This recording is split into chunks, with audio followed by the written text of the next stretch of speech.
him about the work level that it takes to be a Major League Baseball player. The level of work, like up here, it's on another level. Like you don't see anybody in the clubhouse ever. Like, and I think at first I was like, where is everybody at? And then you realize like why there's nobody in the clubhouse. They're not in the clubhouse just because they're just hiding out. They're in getting work done. They're in getting a lift in. I mean, just being around these guys and seeing like the work they prep, like the work they doing, like day in and day out it's unbelievable.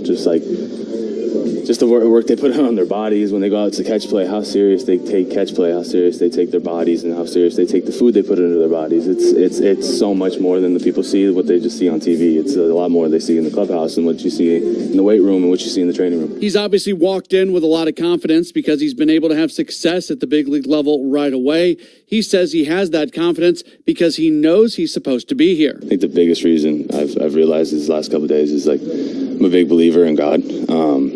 God obviously put me here for a reason.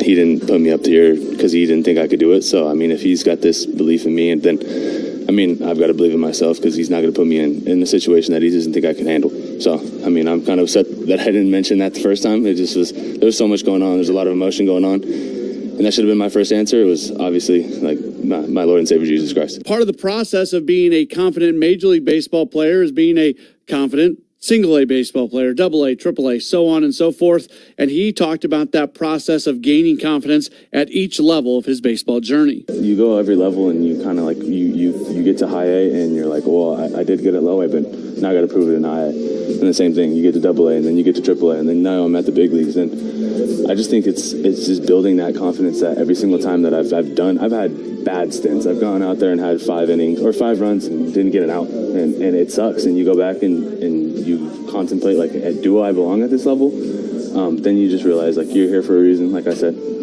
God wouldn't put me here if he didn't believe in me. So I think that's one of the biggest things that I've realized is just every single day, I just take every day like a lesson. If I do bad, then it's an even bigger lesson than when I do good. You heard him talk about the faith that he has in his last couple answers. He expounded on that a little bit and said that his faith absolutely plays a part in what he does when he's on the mound. Before I go out to the field, as soon as I'm done throwing my last pitch, I'm thanking God for putting me in this game. I don't pray for success.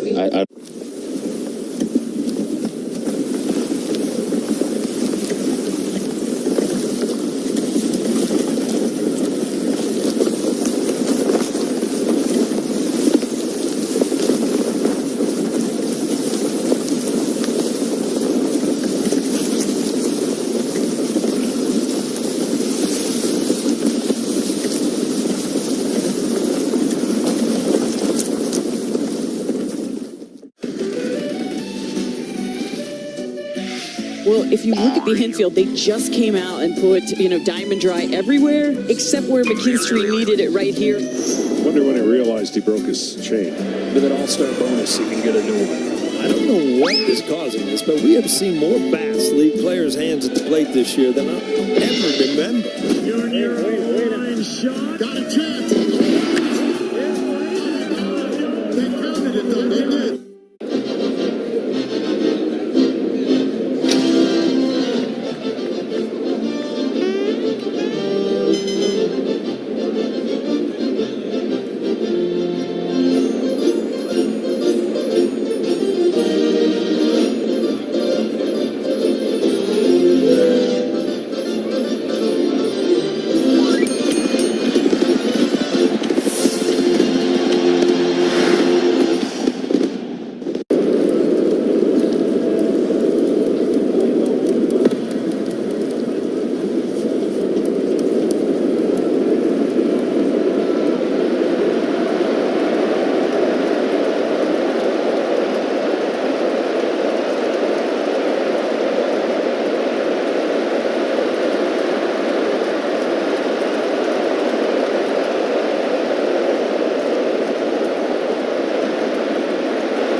A lot of baseball fans have some familiarity with the T206 American Tobacco card set. Of course, features the famous Hannes Wagner card. What we have here are 3 cards from the lesser-known T205 set, which really was a successor to T206. T206 came out in 1909. These 3 cards, as part of the T205 set, came out in 1911.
We are wrapping up this edition of Ameren Total Access Cardinals Padres tonight. Generally, this is the time of the show where we tell you what else is going on in the NL Central. Well, that's easy, nothing. Or we would tell you what other games that impact the wild card race are going on.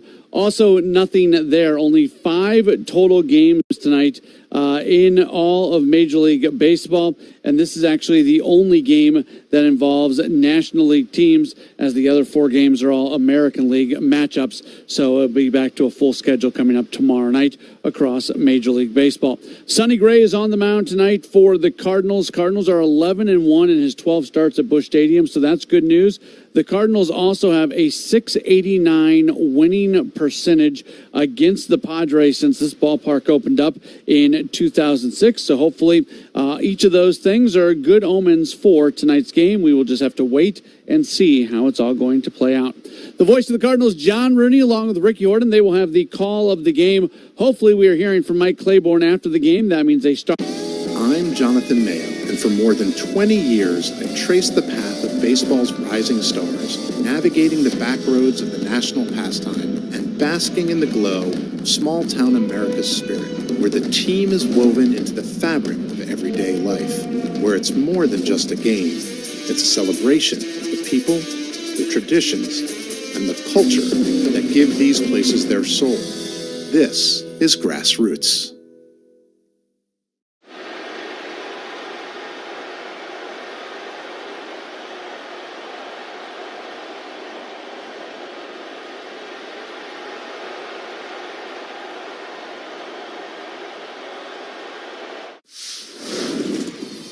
Talk to me. This is called a Crawford dog. Hamburger bun. Yes. 2 split top Angus beef hot dogs griddled on the skillet, on the plancha. Amazing. And then we do a bacon onion jam with Crawford Bach beer. Pick it up like a burger. Pick it up like a burger and you just go in, man.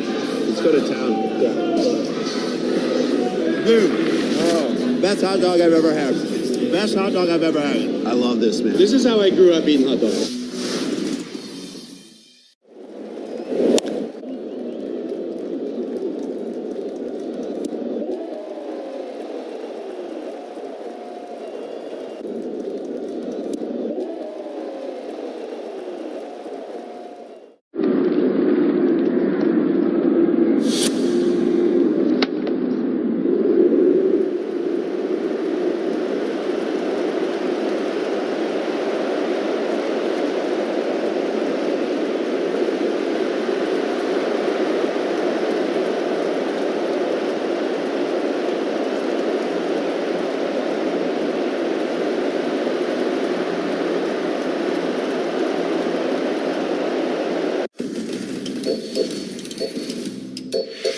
Left center, Profar sprints over. Oh, he lost it. He did not see that ball. He didn't even come close to it. These interactions between De La Cruz and Tito Francona have been priceless. You got it there? Yes, indeed. And the ball wasn't the only thing that landed in the basket. What in the world happened out there to Jung-Ho Lee?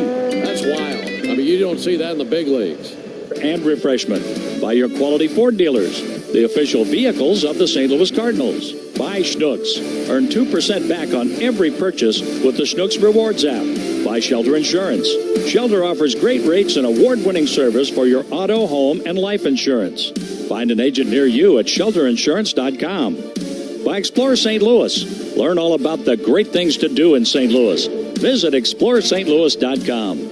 By Central Bank, the hometown bank of the St. Louis Cardinals, and by the Painting and Decorating Foundation.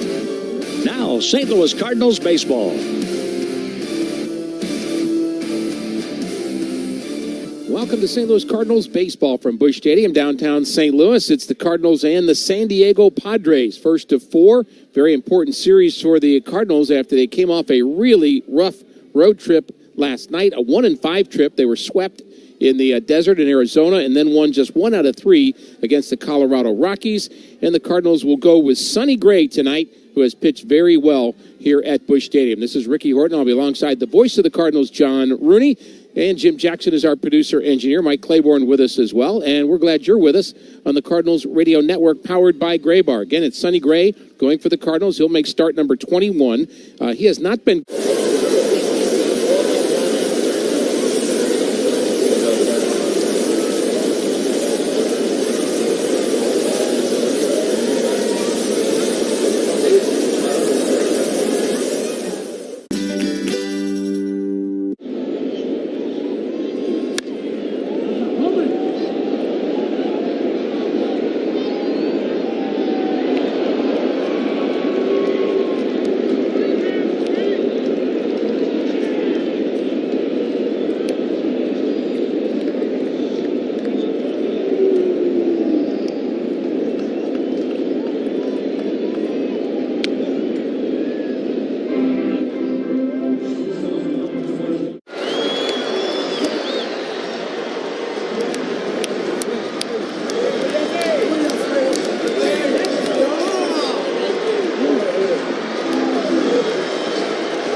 At Ballpark Village. Located on the 3rd floor of Budweiser Brewhouse, the Bud Deck offers direct centerfield views into Busch Stadium, private bar and restrooms, and food straight from the grill. Entry to the Bud Deck is free and opens 2 hours prior to every home Cardinals game. Swing in and take your game watch to the top. Learn more at stlballparkvillage.com.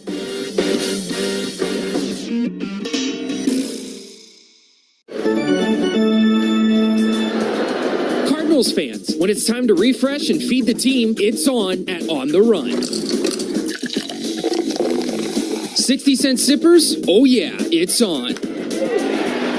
The day after the Cards score 6 runs, swing by On the Run for your favorite 60-cent drinks. Make it a meal with our winning lineup of snacks, sandwiches, and pizzas. We have your bases covered. It's on at On the Run. Some people just know they could save hundreds on car insurance by checking Allstate first. Like, you know to check you have your phone first, before the cab pulls away. Hey, thanks, man. No, wait, my phone, come back. It's got my boarding pass, credit cards, phone numbers, my life, come back. Checking first is smart. So check Allstate first for a quote that could save you hundreds. You're in good hands with Allstate. Savings vary, subject to terms, conditions, and availability. Allstate Fire and Casualty Insurance Company and affiliates, Northbrook, Illinois. Welcome back to Cardinals baseball. Let's go over our starting lineups here for the first of 4 with the Western Division San Diego Padres. And the starting lineups are presented by Bet365. The Padres are managed, of course, by Mike Schilt, a former Cardinal manager, 56-year-old Schilty, long time in the Cardinals minor league system.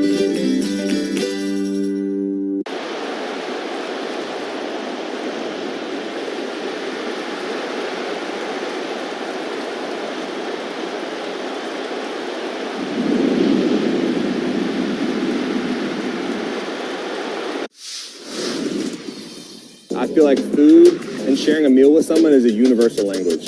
You can't go to a ballpark and not have a nice hot dog. So if I'm at the ballpark, I'm gonna get a nice heavy glizzy. You gotta have chili on there, you gotta have cheese. If your hot dog isn't bending in the middle because it's like about to fall apart, then you're not doing it right. So you gotta have a glizzy and then something cold, whatever it is, beer, lemonade, you gotta have something cold to wash that hot dog down with.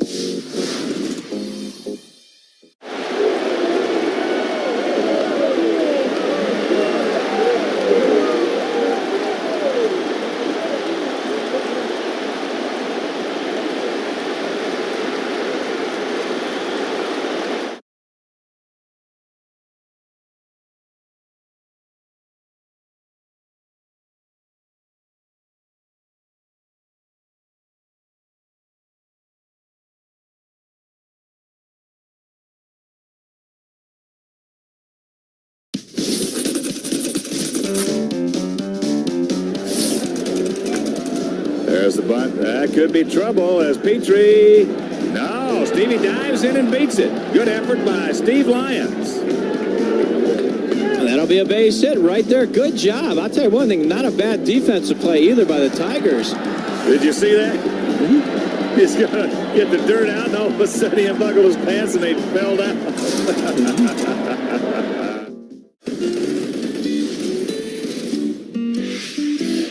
Five-man umpiring crew here today in this young superstar. And did their feet get tangled up? Yes, so Hoppy tripped. They got their feet tangled up before the ball came down. That goes helicoptering into the net. It's prime time. And that ball is off the ladder. It's actually off the ladder. You never see that. A little tumble behind the mound. Hat fell off. That was awesome. I mean, you just don't see that.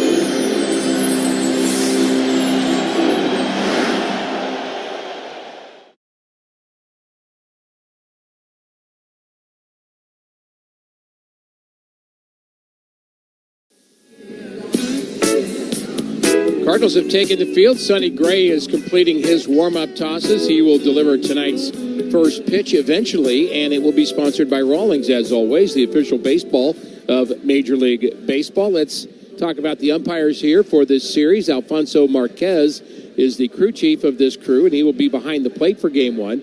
Clint Vondrack will be at first base. Lance Barrett, the umpire, at second. And Tom Hanahan will be over at third base.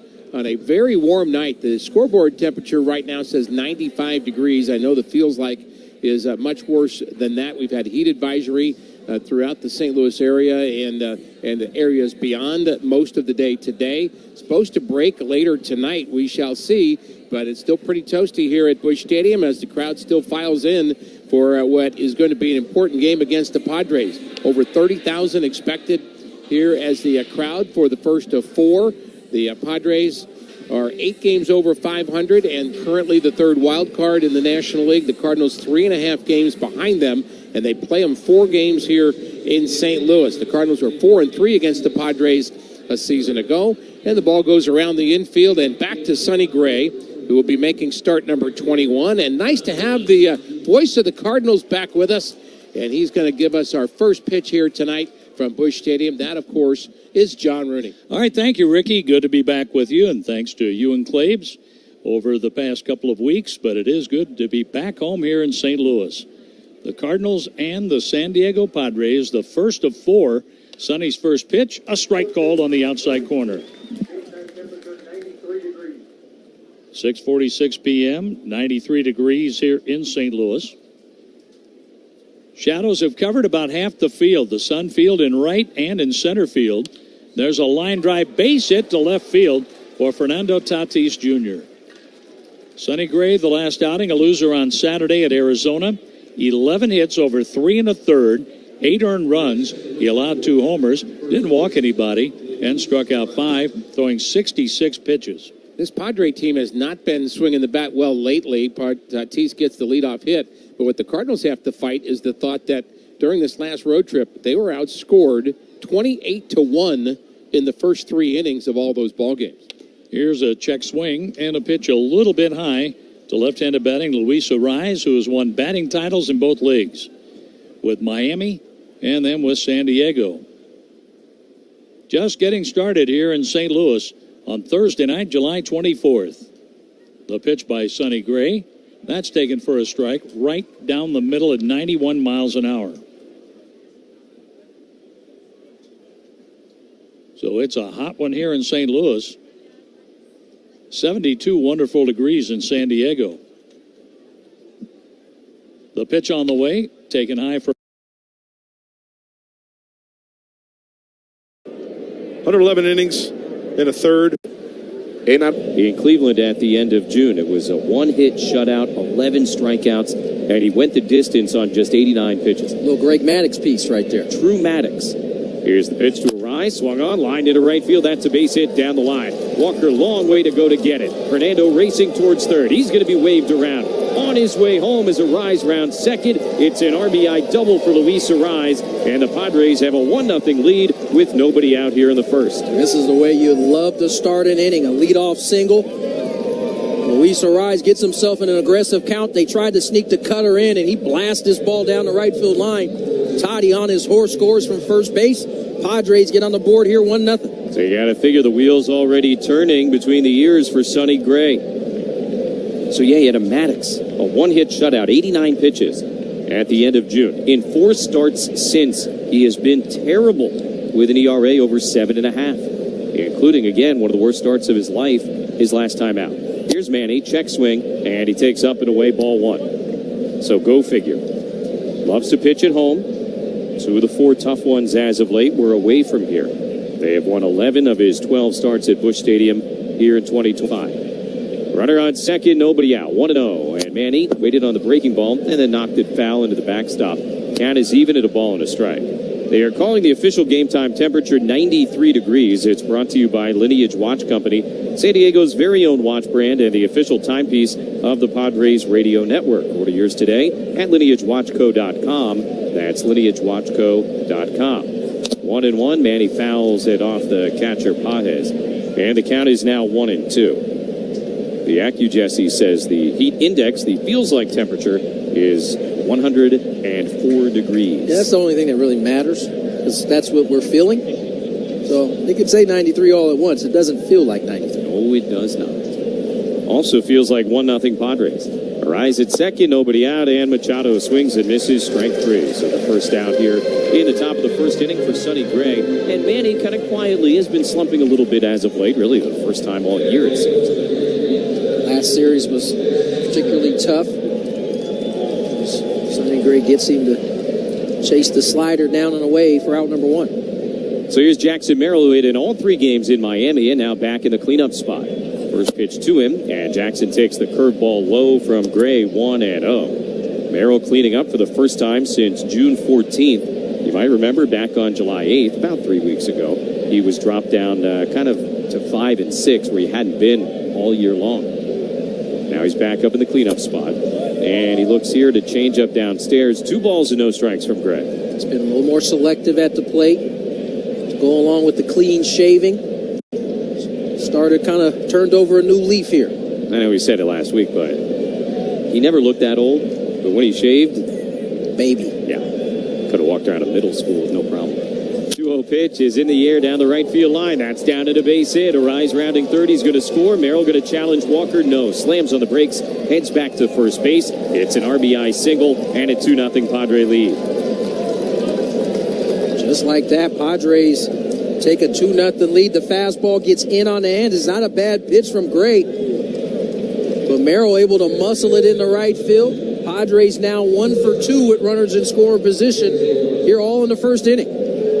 So here is Xander, who they have announced as Xavier twice now, Bogarts. We heard it during the pregame lineups, and they just said it again as he came to bat. They've got his name wrong. And there's a reason they keep announcing it wrong that Tony figured out. First pitch, and Bogaerts takes a strike on the outside corner. It's a very Anchorman-ish thing, right? They have it on our scorecard as Xavier Bogaerts, and so I'm sure that is what the PA is reading right now. Don't know who the public address announcer is here at Busch Stadium, but yeah, I can't blame him, right? He's just reading what they give him. Throw to first, Merrill is back. Sonny Gray had a lot of issues with stolen bases last year. This season, he and his catchers have done a much, much better job controlling the running game. Obviously, if Bogaerts has a big night tonight, everyone's going to want to call him Xavier. Here's the 0-1, and it is low and outside, even the count of the ball and a strike. Might want to call himself Xavier with a big night. Particularly confusing in my mind because we just saw Xavier Edwards in Miami the last 3 days. Right, and there are not that many X options. You know, Xander, Xavier, usually the two that we've come accustomed to knowing. Swing and a miss, 1 and 2. You've actually brought up a tremendous question. A number of names that begin with X. You have Xavion Curry. Okay, Xavion. He's the only other active X guy. And then, yeah, I think they're all Xaviers. Xander is, of course, the only Xander in Major League history. 1 and 2 to Bogey. And a swing and a miss. Got him to chase a sweeper way away. Second strikeout here in the top of the first inning for Sonny Gray. Look, he's still going to get his strikeouts. He is not going to issue a walk. And Padres have had some hard hit balls against him here in the first inning. So Merrill at first 2 down, 2-0. Gavin Sheets coming up. Everything Sonny's been burned on has been fastballs. Been able to get some punches with the slider and sweeper away from the right-hander, with the exception of the leadoff hitter, Fernando Tatis Jr. Gavin Sheets gets in, left-handed batter, swings at the first pitch, cues it towards third. That's Arenado country. He's got it, and the one-footed throw to first base is in time to end the inning. Padres get 2 runs on 3 hits. They leave a guy after a half inning in St. Louis. Padres 2, Cardinals coming up on the Padres Radio Network.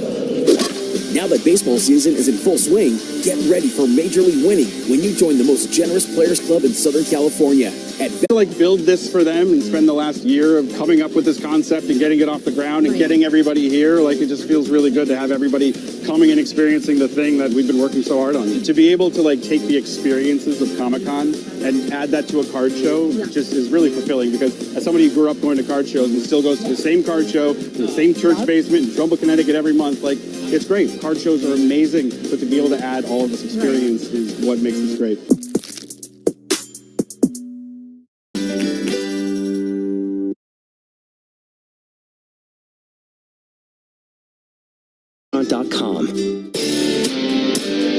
Padres with an early 2-0 lead, and as Padre fans, we know what makes a great team. That's why I choose the Friendly Pros at Petco as my home team for my pets' food, vet care, grooming, and more. Petco, official pet partner of the San Diego Padres. Nice to get Darvish a couple of runs before he begins his night, and the left-hand hitting all-star Brendan Donovan will lead off for the Cardinals. He is their second baseman, and Darvish's first pitch of the night, pretty much right down the middle with a fastball. That's a called strike, 0-1.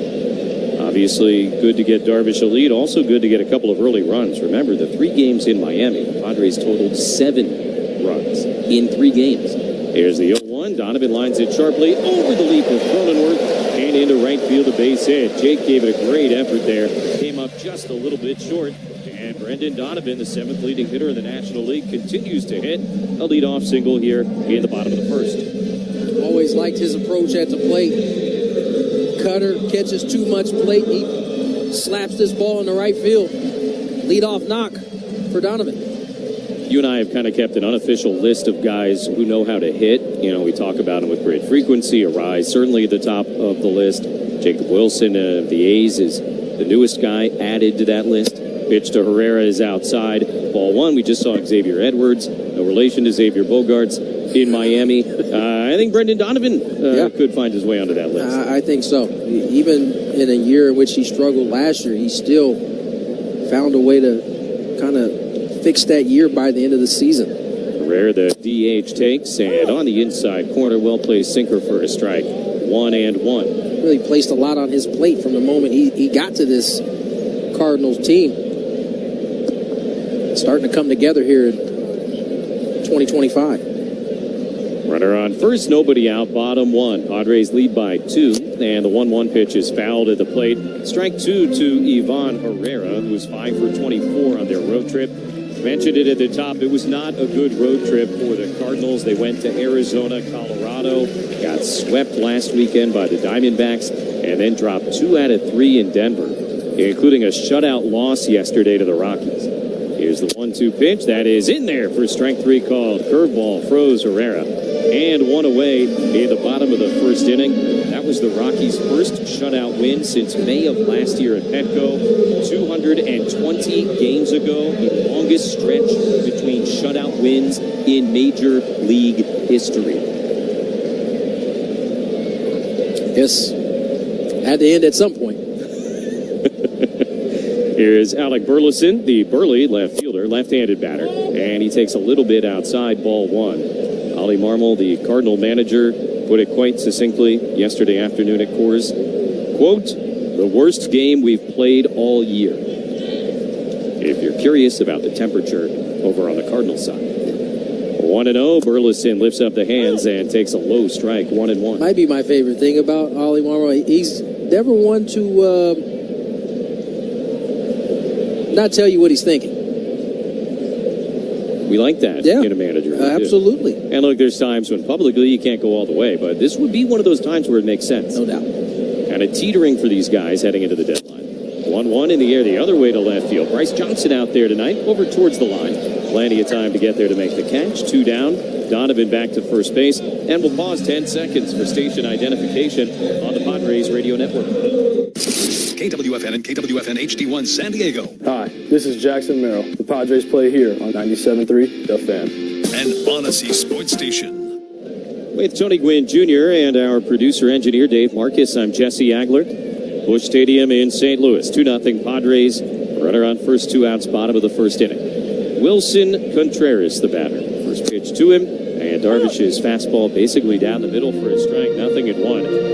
Contreras, if you haven't been paying attention, is now a full-time first baseman DH guy. He no longer catches. And in 97 games this year, hitting .258, 13 homers, and 57 runs batted in. Leads the Cardinals in home runs and RBIs. 0-1 slow curve hits the inside corner for a strike. 0-2. And Contreras appeared to be absolutely flummoxed by that Yu Darvish offering. I see that look quite a few times here tonight. But the move to first base has done well for Wilson Contreras this year. Not only offensively, but defensively. Here's the 0-2. Contreras checks and takes outside. A lot of good reviews for Contreras over at first base. They might have the best defensive infield in baseball. Yeah. They got some guys who can pick it and are high IQ players on the defensive side. Right on first 2 outs, the 1-2 pitch popped up right side out of play. They did not do a ton of scoring on that road trip. Their starters got knocked around in a really big way. Their bullpen was great, but unfortunately for the Redbirds, those relievers were coming in with the game kind of out of reach. Contreras will use his timeout and back out. They were outscored 38-17 during the 6-game trip. So it has been ugly for the Redbirds. If they lose today, they'll be .500 for the first time since they were 19-19 on May 9th. They are 9.5 games out in the Central. Donovan at first, 2 outs, a ball and 2 strikes. The pitch to Contreras lined over Machado down the left field line. A fair ball towards the corner. Johnson over to get it. Donovan speeding towards third. He'll be waved on his way. Bogarts relay to the plate, and it got through Maldonado as the run scores. Contreras ends up at third base, and the Cardinals on the board. It's 2-1. Had a real shot to get him at the dish, but Maldonado unable to handle the throw from Bogarts, and no tag was made. Knew they had a chance. Johnson did a great job cutting this ball off before it got to the wall, and his throw was on point. I thought it was a good enough throw from Bogey. Maldonado just couldn't handle it. It beats him. Instead, it gets away. Contreras advances to third on the throw. So the RBI double for Contreras. He's near the top of the National League in doubles this year. And as Tony said, he's at third base. Arenado now with the tying run 90 feet away. And the first pitch to him just kind of served out into right field. Fernando had him played well, had to back up a couple of steps, kind of stumbled, but able to make the catch and end the inning. Cardinals get a run on 2 hits. They leave Contreras at third base. And Desafiamos a Roberto a poner a prueba la protección de Rexona 72 horas en un entrenamiento intenso. Veamos si Roberto muestra marcas de sudor en sus axilas. Protección comprobada. Rexona 72 horas. Control prolongado de sudor y mal olor.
Got termites? Eliminate Termite inspects, treats, and repairs termite damage, all with a full structural warranty. Our orange oil treatment is safe for people, pets, and the planet. No tent, no move out. Protect your home naturally. Schedule a free inspection at eliminatetermite.com. That's eliminatetermite.com.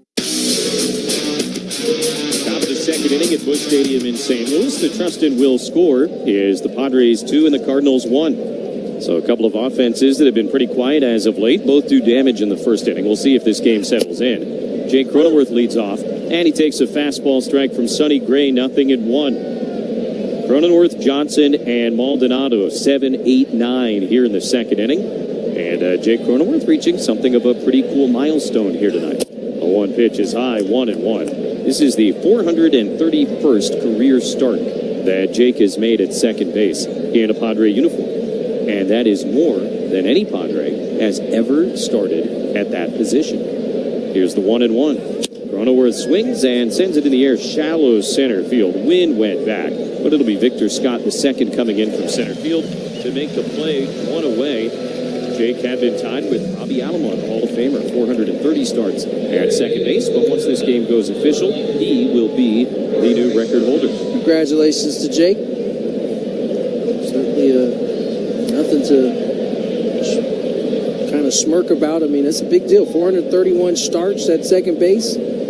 All-time start leader in Padre history. Bryce Johnson now will hit left-handed against Gray and take a fastball for a strike at the top of the zone. And, you know, you think back to the start of Jake Cronenworth as a Padre in 2020. First of all, he wasn't the primary guy acquired in that trade with Tampa Bay. It was Tommy Pham. Jake was a big piece, don't get me wrong, but he wasn't the guy everyone was talking about. 0-1 pitch, grounded to second base. Donovan lets it roll to him. He's got it. And the throw to first in time to get Johnson. Top of the second, brought to you by Sinley Food. Ignite your taste buds with the freshest flavors at Sinley Food. Discover authentic ingredients at 4665 El Cajon Boulevard, the Cook's Asian Resource. But Jake was, remember in spring training of 2020, before COVID shut everything down, kind of looked at as something of a curiosity. Was he going to be a two-way player and maybe do some pitching for the Padres in addition to work on the infield? And then COVID shut everything down in 2020. Cronenworth ended up going to San Diego. Here's Maldonado swinging at the first pitch and popping it into center field. Victor Scott the second over into left center. He makes the catch at a very quick 1-2-3 top of the second inning. Middle 2, it's the Padres. A lot of baseball fans have some familiarity with the T206 American Tobacco card set. Of course, features the famous Hannes Wagner card. What we have here are 3 cards from the lesser-known T205 set, which really was a successor to T206. T206 came out in 1909. These 3 cards, as part of the T205 set, came out in 1911.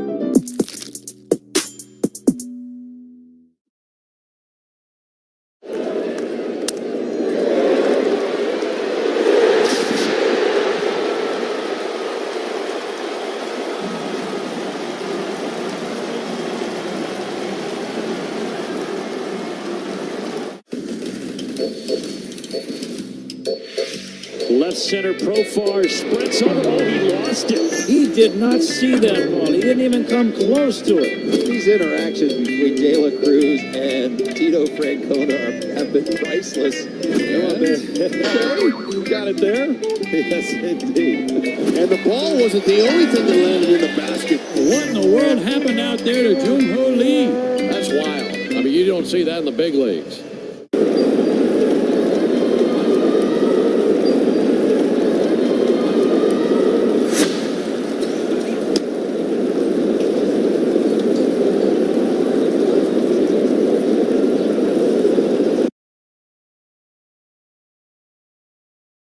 Made an estate plan yet? Don't wait. Go to trustandwill.com and use promo code BASEBALL for 20% off and free document delivery. Trust and Will is the official score update sponsor for all San Diego Odyssey stations and the Padres radio network. We're your home team for estate planning. Bottom of the second is brought to you by Symbiotica, the official wellness partner of the San Diego Padres. Take charge of your health with premium supplements. Visit Symbiotica.com. Padres up 2-1. Mason Wynn, Jordan Walker, Pedro Pajes, 6-7-8 coming up against Yu Darvish. Got to finish the Jake Cronenworth story. Despite the 6-pitch inning by Sonny Gray trying to cut me off. So 2020 happens. COVID shuts down spring training. Jake goes to San Diego basically just so he can work and, you know, have a place to go and do some baseball things, as limited as they may have been. And that really put him in a position to make the team when the COVID camp opened over the summer. So he was on the roster kind of as an extra piece when the Padres began that 2020 season deep into that year. First pitch to Win, a right-handed batter, is a curveball, strike nothing at one. Darvish likes this curveball early on tonight. And then, I don't know, it was a week or two into the season, Eric Hosmer, who was, of course, starting at first base, had what was described to us as some kind of mysterious stomach issue. It really was sidelining him. 0-1, Win fouls it back, strike two. That gave Jake opportunity to go in and do something. And he started playing first base, played it beautifully. He hit like crazy. And really, from that point on in his Padre career, he's been an everyday player. 0-2 to Mason Wynn, who's got a 7-game hitting streak. Darvish will look in, now deliver. And Wynn takes in the dirt, ball one. Yeah, I mean, even before that, I mean, he had to, in a truncated spring training, had to basically play his way onto the team. He was able to do that, and then as we talk about often at the big league level, you get an opportunity, you got to cash it in, and he's cashed it in for 431 starts. 1-2 is hit on the ground over to the right side. Luis Arraez has it way off the line. He'll bring it himself in time, and one out in the bottom of the second inning. So, yeah, Jake Cronenworth now has started more games at second base than any Padre ever has. That's something to smile about. Brought to you by Smile Spirits. Real vodka cocktails, not a boring seltzer. Available at smilespirits.com. Can't get in bottle or swing by Baja Rick's before the game and enjoy Smile Spirits before first pitch. Smile Spirits, making San Diego smile. One out, nobody on for Big Jordan Walker, the right fielder with a cannon arm. Swings at the first pitch, breaks his bat, and lines it over Bogarts into left field, a base hit. Walker had a great road trip for them at the dish. Now 6 in a row with a base hit and a one-out knock in the bottom of the second inning. An example of being beat but staying with the swing. Breaks his bat, but because he didn't try to kind of shorten the swing or try to do something because he knew he was beat, he just stayed with his stroke, able to get it up over bogey for a single. Does it help to also have superhuman strength? It does help to be 6'6", 2 plus. Man aboard for the number 8 hitter, Pajes, and the Cardinal catcher takes outside, ball one. 2-1 Padres, runner on first, one out in the bottom of the second inning. Stat of the day brought to you by Culligan Water of San Diego, providing advanced water treatment solutions, including softeners, filters, and bottled water. They ensuring cleaner, safer, and great tasting water for homes and businesses since 1936. 1-0 pitch is sent high in the air to left field. Bryce Johnson, a little bit over towards left center, kind of tiptoeing to his left, and he makes the catch. Second out of the inning, Walker back to first base. And our stat of the day, if you can believe it, has to do with the Padres playing close games. We have seen them endlessly. How about this? 22 of the last 45 Padre games have been decided by one run. That's insane. It's insane.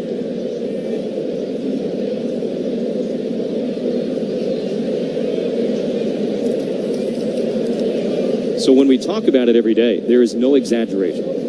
Here's the number 9 hitter, Victor Scott. The second left-handed batter takes a little bit up. 1 ball and no strikes. Walker at first, 2 down. Padres with a 2-1 lead. Both teams scratching runs across in their halves of the first inning. Scott with great wheels, and the 1-0 pitch to him is looped foul behind home plate and into the seats. Count is now 1-1. Match of the weather and the heat index. The other nice thing is the hot wind blowing right in our faces. That's your favorite. I think you enjoy that most. I mean, is it maybe better than stale air? I don't know. Have to ask one of the locals. Throw to first, and Walker, who's got 3 steals on the year, goes back pretty easily without a tag from Arise. I don't know. Blow dryer in the face can dry you out after a while, so it may be worse. Well, the good news is we got 4 days to find out. Stay tuned all weekend long. Little rush hour baseball back home. Thanks for making us a part of the commute. Pitch is outside, 2-1. Decent enough crowd here in St. Louis. They have not been drawing great. They do have an Ozzie Smith backflip bobblehead here tonight. But as we remarked last August when we were here, it was stunning to see this place as empty as it was. 2-1 to Victor Scott the second, and the slider misses outside to the left-handed hitter. 3-1. Scott had a tough trip, went 3 for 19 at the dish in those games against the Diamondbacks and the Rockies. Walker, pretty good lead over at first base, held on by Arise, and now the 3-1 pitch is way away, ball 4. That's the first walk of the night, issued by Yu Darvish. It comes to the number 9 hitter, and it puts 2 men on with 2 out for Brendan Donovan. So now the lineup turns over, and the Cardinals' best hitter coming to the plate in Brandon Donovan. That's a bad walk, to state the obvious, for Darvish. Not that you can't navigate around stuff like that. He's been doing it his entire life. 2 on and 2 out. Donovan, their all-star second baseman, has singled and scored the only run of the night for the Redbirds. And he takes a fastball a little bit in, 1-0. Darv not missing by much. He's missing just in, just off, but this is part of the rust.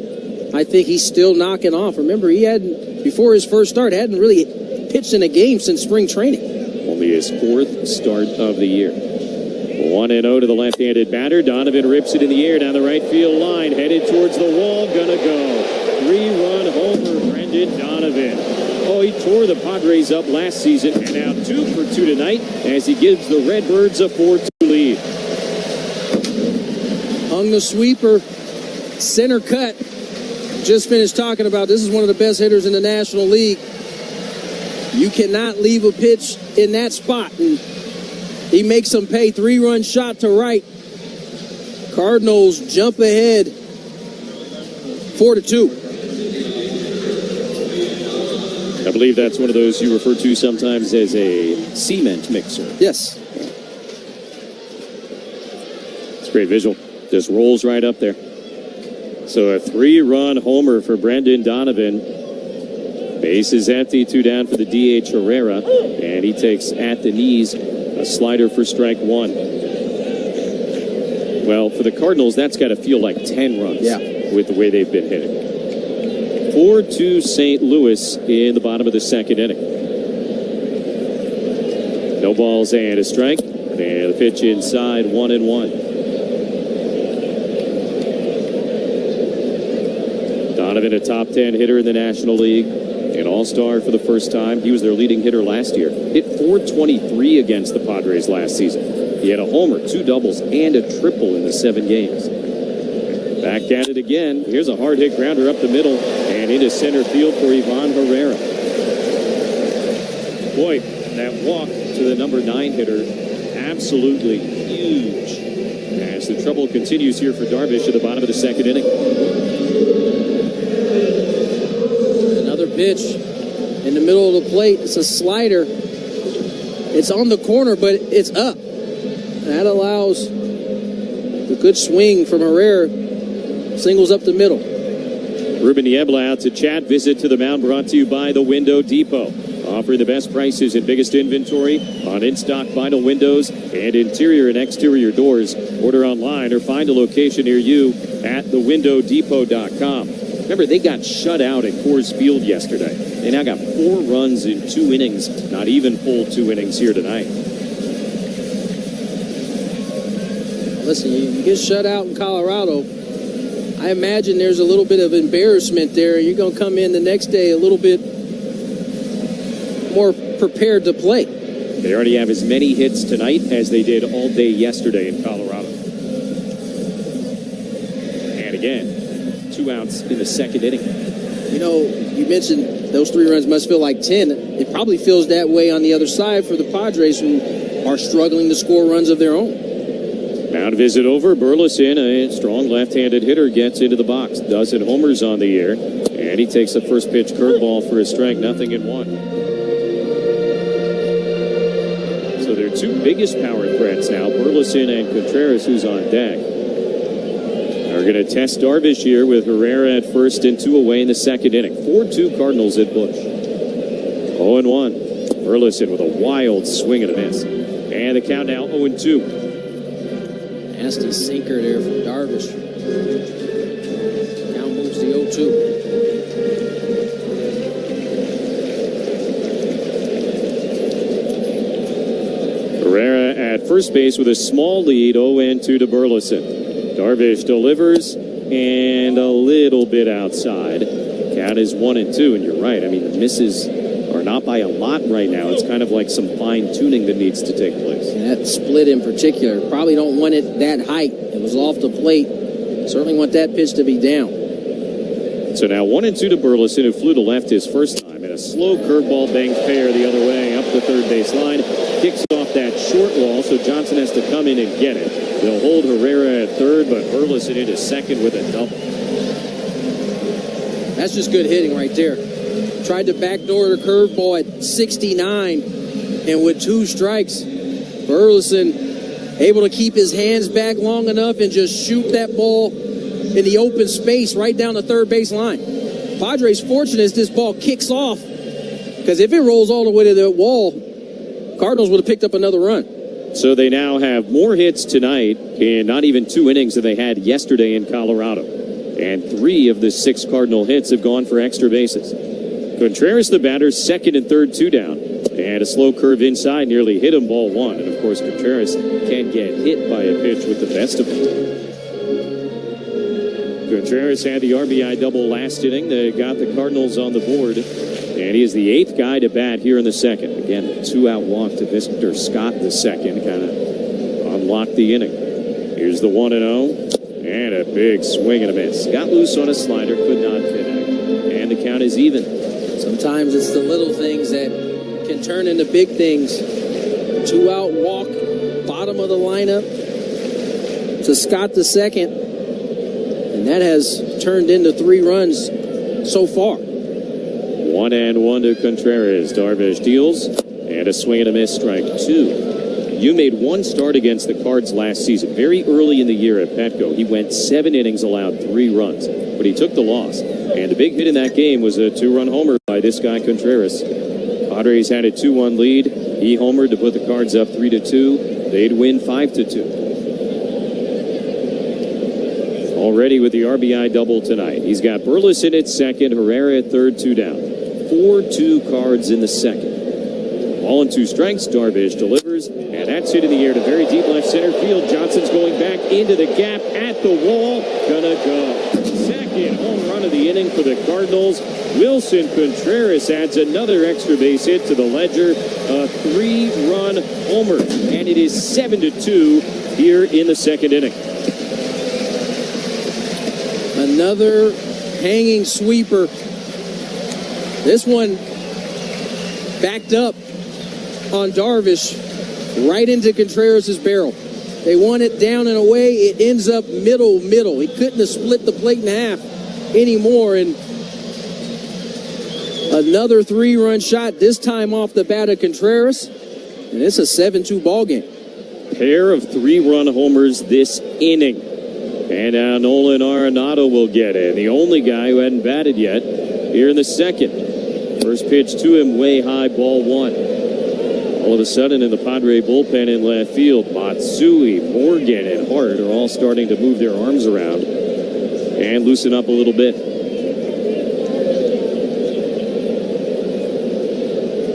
A 6-run inning. Arenado with an ugly swing and a miss. Tried to check when he was about 80% of the way around, and the count is even 1-1. I mean, the tough part is Padres starters just haven't gone long. Kolek went 5 2/3. That's the longest start the Padres have had. 1-1 pitch. Arenado rips it in the air down the left field line. That'll hook foul. And now 1-2. I mean, they got a 3-run homer this inning with 2 outs. And then 3 batters later, another 3-run homer this inning. Take that back. Pivetta went 6 the last day in Washington. That's been the deepest start so far. Everything else has been underneath that. And so those are innings the bullpen has had to cover. Arenado cracks it on the ground as shortstop. Xander has got it. And Bogart's throw to first base is in time to end the inning, but damage done. All 9 Cardinals come to hit. They get 3-run homers from Donovan and Contreras. And we go to the 3rd inning.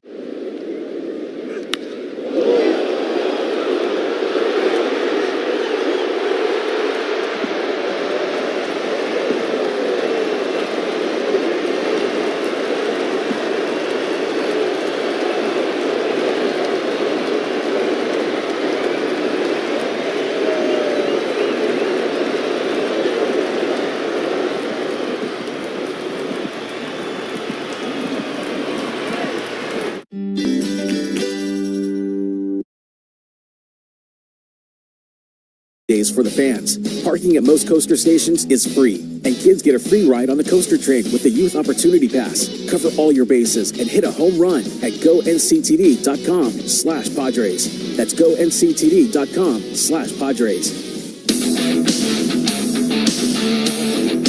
Third game this year, we'll be answering questions from our listeners, and if you have a question for us, head to 973thefansd.com/question to send one in, and we may answer it on the air. Again, that's 973thefansd.com/question. Fernando Tatis Jr. leads off top of the 3rd inning. The Padres come to bat against Sonny Gray, down 7-2. Cardinals with a pair of 3-run homers, both of which came with 2 outs in the bottom of the second. 1-0 to Tatis is a fastball strike, and the count is even 1-1. So, I mean, some real heavy lifting is ahead for this Padre offense here tonight. Good news is that it is early, only the 3rd, and they've already gotten a couple of runs against Sonny Gray. Curveball missing way outside, 2 balls and a strike. Yeah, it'll be important as the Padres try to chip away at this. What kind of at-bats are they putting together as they try to mount a comeback? That's where it's going to start, if it's going to happen.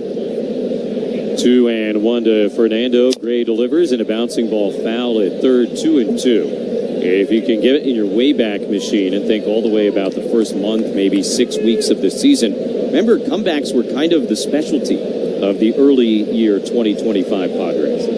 And we saw a lot of games in which they were down, not necessarily 7-2 in the 3rd inning, but they were down 4 or 5 runs, and they came back to make something of it.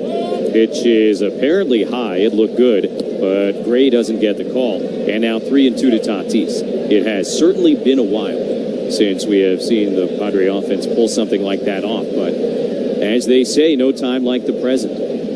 3-2 to Tatis. Gray will kick and fire. And Fernando sends it in the air to deep right center field. Scott is back into the gap, looking up. This one gonna go into the Cardinal bullpen. 17th home run of the season for Fernando. He's 2 for 2 on the night, and the Padres make a loud noise to begin the 3rd inning. It's 7-3. Those are the type of at-bats it's going to take. Fernando kind of setting the tone here after the Padres have fallen behind 7-2. Great at-bat, gets to 3-2. Gray tries to run that sinker from outside to the inside, to the outside corner, and it catches too much plate. Oppo taco for Toddy. 7-3 ball game. There you go. So now a 4-run deficit. Luis Arraez gets hit. He's already got an RBI double and a run scored. And the left-hand batter swings and misses at a first pitch fastball, strike 1. Just for a visual, Sonny Gray tried to do the Michael King pitch to the right-hander. Started on that left-handed box outside and run it back over the outside corner. And it just ran back over the plate too much. Way high to Arraez, 1-1. Now remember, Sonny Gray coming off one of the worst starts of his entire career. His last 4 starts have all been bad. His ERA has gone from 3.36 to 4.04 in the last 4 starts. So what's in his mind right now? Pitch outside, 2-1. Think you're maybe on easy street, getting the kind of run support you haven't often gotten this season. But Fernando changing the mindset with that long home run the other way to lead off here in the 3rd inning. 402 feet, by the way, into the bullpen. 2-1 to Arise. Here's a fastball on the outside edge. That's a called strike, 2-2. So the Padres going to have to turn back the clock here tonight and pretend like it's April. Luis used the timeout. Now he gets back in the box. Gray staring into his catcher, Pages. Now the 2-2. And Arise takes way high, ball 3. Another 3-2 count. Toddy got to 3-2, homer to right center. Now the very next batter, Arise, gets to the same count. We'll see what he does here, 3-2. Here comes the payoff pitch. And Arise hits it the other way, but foul on a line. Probably ball 4, but also almost a double. That is the beauty of Luis Arise. That is his superpower. He, better than anyone else in this league, can go outside the zone and find barrel. We'll do it again here, 3-2. Loves to shoot it the other way. Left fielder Burleson, as always, shallow against him. 3-2, hit the other way into left field and a base hit. Burleson, long way to go to get it into the gap. He can't. It rolls underneath of him. Scott has to pick it up on the warning track and Arise into second with his second double of the night. That's the one way it can backfire on the left fielder. I watched my dad do that for years. Burleson playing him in and shallow towards the line, as we often see. But Arise beats him into that left center field gap. Burleson just couldn't get to it. I was just about to say it. That was the whole point of bringing it up. And you have to add in that Burleson is not the quickest guy in the world. So if it's not hit where they think it's going to be hit, he's going to be in trouble. Here comes the Lumber, brought to you by Dixie Line Lumber and Home Centers. Fix it, build it, enjoy it. Here's Machado. And Manny takes a fastball near the outside corner for a called strike, 0-1. He's Arise starting to spread the baseball around. He doubled the right field, down the right field line to first, AB. This time, left center field gap, setting up Machado with a runner in scoring position. Manny hits it hard, but fouled on the ground at third base in an 0-2 hole. Machado struck out back in the first inning. He's 0 for 1, but a lot of success in his career against Sonny Gray. 32 at-bats against him, and a .344 average with 2 homers and 2 doubles. Arise at second, still nobody out here in the 3rd inning. Padres down 7-3, and the pitch to Manny hit in the air to right center field, tailing away from Scott. He's on the move, he looks up, it's gonna go! 2-run homer the other way for Manny Machado.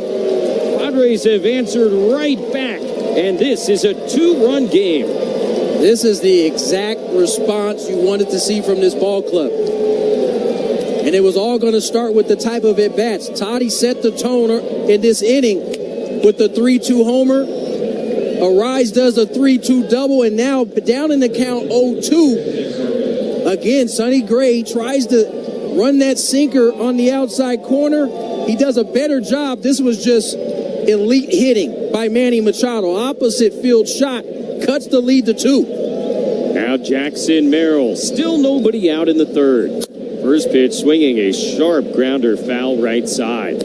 I got to tell you, that is when you realize this is the big leagues. You make a mistake, you pay for it. Didn't you make a pitch that, should get you an out, and it still goes out of the ballpark? That is the fun from a Padre perspective of having guys like Fernando and Manny in the lineup. Swing and a miss, 0-2 to Merrill. Jackson an RBI single back in the 1st inning. Ball is jumping on a warm night in St. Louis. Teams have already combined for 4 homers and 4 doubles as the Padres bat with nobody out in the 3rd inning. 7-5 St. Louis. Buckle up. 0-2 to Merrill.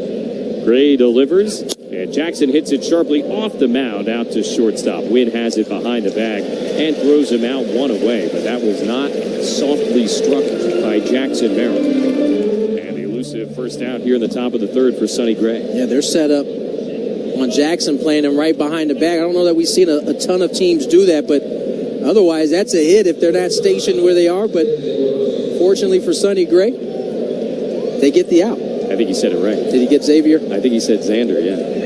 Okay, got it right this time. I think he got it right, yeah. I think they noticed their mistake. First pitch, swing and a miss by Bogarts. If you weren't with us earlier, they had been introducing Xander as Xavier earlier tonight because it was typed out that way on the lineup sheet that they handed out. But I'm pretty sure the guy just said Xander. Fun while it lasted. Xavier struck out anyway, so a fresh start. Pitch here at the knees, and 0-2. Xander's the one that's been hot, so get Xavier out of here. Yeah, that was no good. Padres with 2 home runs this inning after the Cardinals had 2 homers last inning, and Bogarts waves and misses strike 3. So he strikes out for the second time. 2 down for Gavin Sheets. Boy, having Tatis, Arise, and Machado all have the kind of success they had to begin this inning after falling behind 7-2, just huge.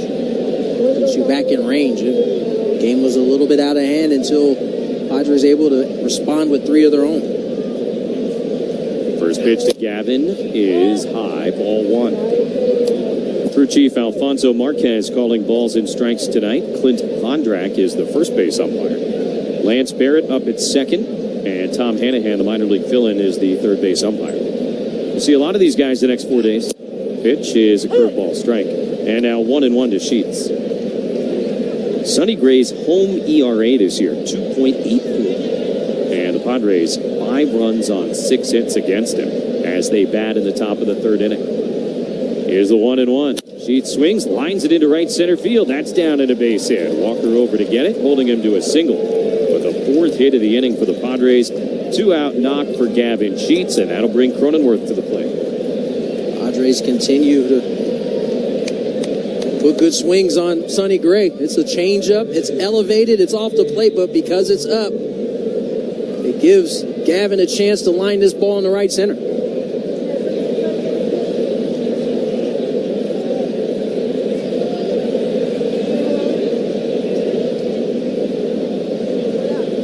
Going to have a mound visit for the Cardinals here, as Sonny Gray has hit some rough waters in the top of the 3rd inning. Visit to the mound brought to you by the Window Depot, offering the best prices and biggest inventory on in-stock vinyl windows and interior and exterior doors. Order online or find a location near you at thewindowdepot.com. Told you to start. Sonny Gray coming off one of the worst starts of his career. Gave up a couple of runs in the 1st inning, but then had his team give him a 5-run lead. And here he is in the 3rd, giving back 3 runs and really putting himself and his team in a difficult position. On the road trip that, again, we told you for the Cardinals was a really disaster. Their starters had an ERA of 10. The relievers were great, but it didn't matter. It was all too late. Pitch to Cronenworth after the mound visit is cued foul and strike 1. This is Sonny Gray, their best starter. So the Padres taking it to him here as they try to close the gap. Still searching for 2 more runs. Tying run at the plate. Gray delivers, and Cronenworth grounds it to second base. Should be the inning. Donovan has got it. And a throw from about halfway between first and second is in time to retire this side. But the Padres get 3 more runs, including 2 homers. And we will go to the bottom of the 3rd inning in St. Louis with the Cardinals ahead 7-5. And now here's what's happening at Valley View Casino and Hotel. Now that baseball season...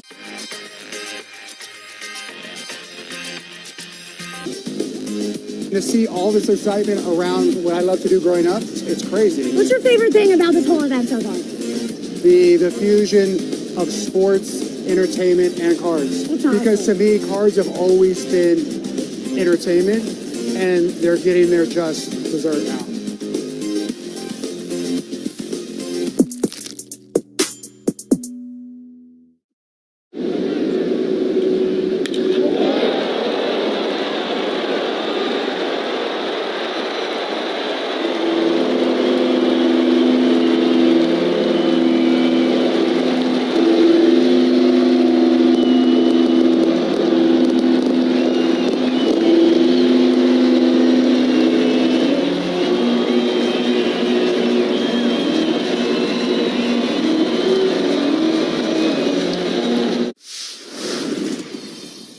it that kind of got you hooked as a foodie, so to speak? My dad was really into food when I was a kid. He traveled for work and he would go to places all over Europe and stuff. He was in sales and I feel like he would come home and try and cook the things he ate overseas. And so as a kid, I was exposed to a lot of like stuff that kids aren't usually exposed to. And so I credit my dad for that.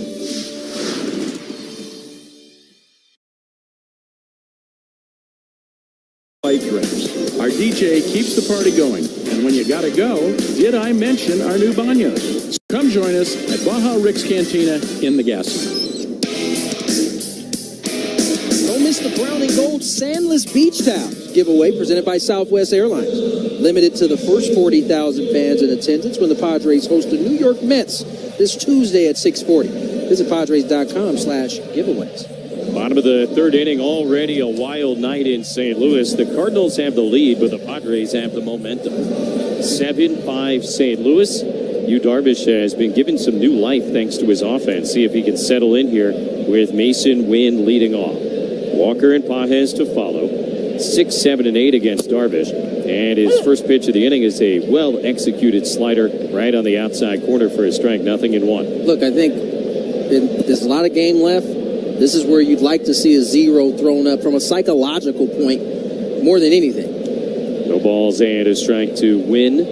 Darvish delivers and out in front. He swings and taps it foul at the plate, strike 2. So bottom 3, the trust and will score. The Cardinals 7 and the Padres 5. 7 hits aside already. And if you're a Padre fan, you know they haven't been hitting like this lately. Well, neither have the Cardinals.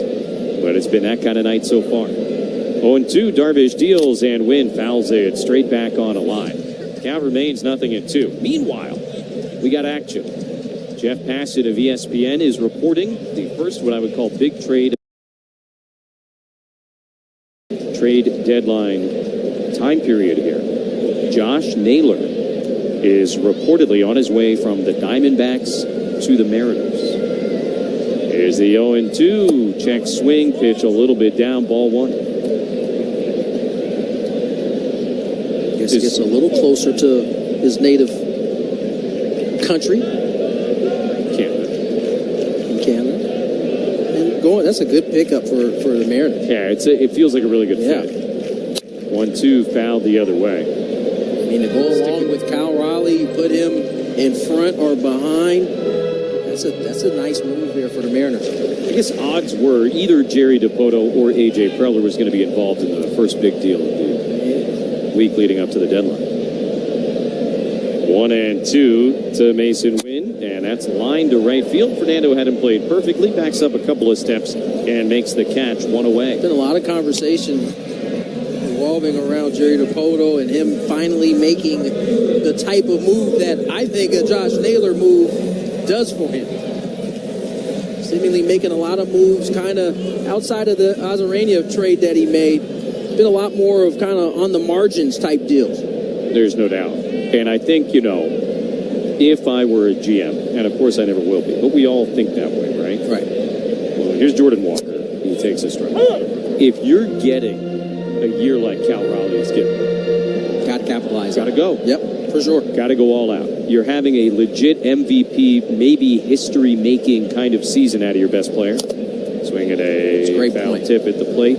Strike 2. Knowing when to strike is as much a part of the job as striking when it comes to the GMs. They're 6 games behind the Astros in the West. That's certainly not insurmountable. They're thick of the wild card thing in the American League. And yeah, Cal Raleigh is doing something historic. You got the pitching staff. I know it's been banged up at times this year, but this is the time to put pedal to metal. Yeah, it'd be tough to poo-poo that trade. Yeah.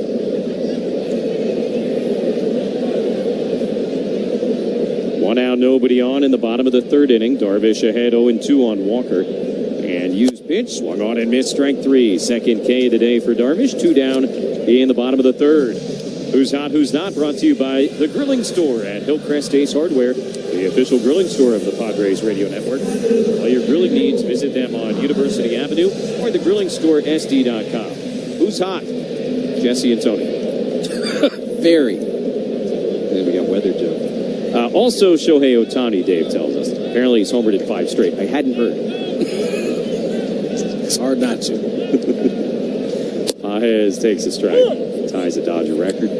I mean, I don't get caught up in the Ohtani craze, but he did hit Duran, who was throwing 102 opposite field the other day. Not a normal human thing to do. No. 0-1 to Pages, and a swing and a miss. All right, so he's hot. Not hot, the Royal rookie outfielder Jack Caglione, who we saw at Petco. 106 average in his last 23 games. And he's hitting 148 on the year. Listen, the big leagues is hard. It's very, very hard. They keep telling us. Darvish an opportunity for his first 1-2-3 inning of the night. 0-2 on Pages, the number 8 hitter. Yu deals, and the pitch is taken a little bit low and outside, ball 1. I mean, look, doesn't mean Jack Caglione can't be an all-star next year. Absolutely not. Yeah, so please, let's give my man some grace. Let him figure it out. I think he'll be fine. On 2 strikes, and Pages lines it foul. I mean, look at Kyle Stowers, who we just saw in Miami. He had those kinds of numbers last year when he came over. I know we look at Jackson. That's not, reiterate, it's not the norm. Yeah, what Merrill did last year. As a matter of fact, he's in probably a small percentage of rookies that come in and have that kind of year on the position player side. Saw Fernando do it too. I mean, it's unspeakably difficult. Maldonado going to go out and chat with Darvish here prior to the 1-2 pitch. Maldonado seems very convicted about whatever they're talking about. I think Darv was indicating he was going to call the pitch, and he went out there anyway, wanted to make sure they were on the same page. Cardinals got 6 runs last inning on a pair of 2-out, 3-run homers. And now Yu trying to go 1-2-3 in the bottom of the 3rd. Cardinals lead by 2. A ball and 2 strikes. Here's the pitch. Pages swings, lines it foul again.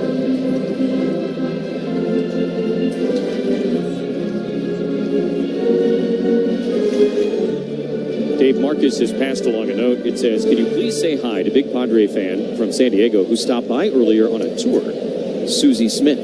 I guess you and I were not here. Hi, Susie. Hello. 1-2. And a swing and a miss. Spun him around with a slow curveball. And a 1-2-3 third for Yu Darvish with a couple of Ks. Good work, Susie. We're on to the 4th inning in St. Louis. Cardinals 7, Padres.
Lunch Monday through Saturday, dinner 7 days a week, and a spectacular Sunday brunch buffet. Before the game, date night, or just because. Make it Valley High. Book at valleyhighrestaurant.com. Locally loved, tropically inspired. That's Valley High. Top of the 4th inning at Busch Stadium in St. Louis. The Trust and Will score is the Cardinals 7 and the Padres 5. Probably doesn't feel to the Cardinals like they've got a 2-run lead. Padres are in control of this game as much as you can be when you're down 2 runs. Bryce Johnson will lead off. Maldonado and Tatis to follow. Bryce, a switch hitter, batting left-handed. And Sonny Gray's first pitch curveball misses high, 1-0. It has been a bonanza of early offense here tonight for a couple of teams that have not been hitting this way. Here's the 1-0. And Johnson cracks it foul on the ground right side. Count is even at a ball and a strike. See if the Pods can stack a couple innings in a row of some runs. 2 in the first, 3 in the third. 8-9-1 here as we enter the fourth. 1-1 pitch coming, and Johnson takes a fastball strike. And again, if you kind of think back to early in the year when the Padres were with some regularity coming back in games like this, we always said, like, this is the hard part that they've already done. You made it feel like a normal game. And now you're down by 2, no big deal. Pitch is on the outside corner at the knee, strike 3 call. Well-placed breaking ball by Sonny Gray. Strikes out Bryce Johnson for his 4th K of the night, 1 away, and Maldonado coming up. The backdoor sweeper there. Johnson gives up on it, didn't agree with the call, but it looked to be a good pitch. Bottom of the zone, out of third for the punching. Top of the fourth brought to you by Genesis Home Improvement, San Diego's trusted painting, roofing, and window company. Maldonado swung first pitch his last at bat. He takes a breaking ball here, and a strike, 0-1. Martin, of course, has hit 4 home runs this season. They have all come on the first pitch of an at bat. So you know that's what he was thinking when he would eventually pop out in the second inning. 0-1.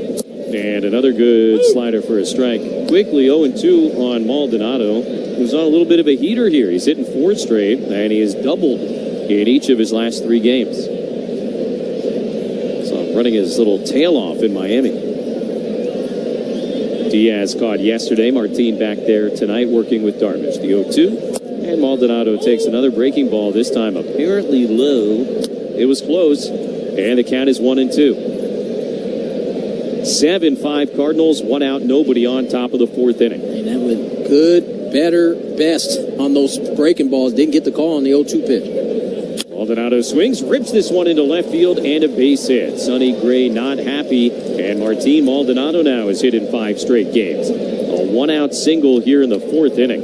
Tying run is going to come to the plate for the Padres, and it is Fernando Tatis Jr., who has already homered and singled and scored twice here tonight. Sonny Gray threw his best 3 sweeper sliders, and then he hung the 4th after seemingly making a good pitch 0-2. Maldonado singles on the 1-2 pitch in the left field. So Fernando is in. Gray working out of the stretch. First pitch taken, and that slider is low. 1 ball and no strikes. I don't know if I've seen Toddy do this very often, but he is tracking the ball all the way to the glove on his takes. Maldonado, obviously a short lead. Pitch to Fernando is a good sharp curve, and a called strike, 1-1. And that's just a small thing, but sometimes we take for granted seeing the baseball. And so those little exercises, tracking it all the way, kind of reinstall those things that we take for granted, specifically seeing the baseball. 1-1, check swing, but a called strike on the inside corner, 1-2.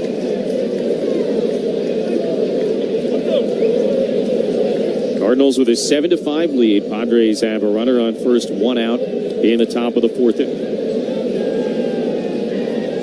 Now the 1-2, that's a chopper over the mound. It'll be fielded by the second baseman, Donovan. Long throw to first, not in time. Donovan and Wynn both went for it. And so nobody was able to cover second base where maybe they would have had a shot to force Maldonado. No chance to get Fernando, who sniffed the infield hit. Tatis is now 3 for 3, and the Padres have 2 guys on with 1 out for Luis Arraez.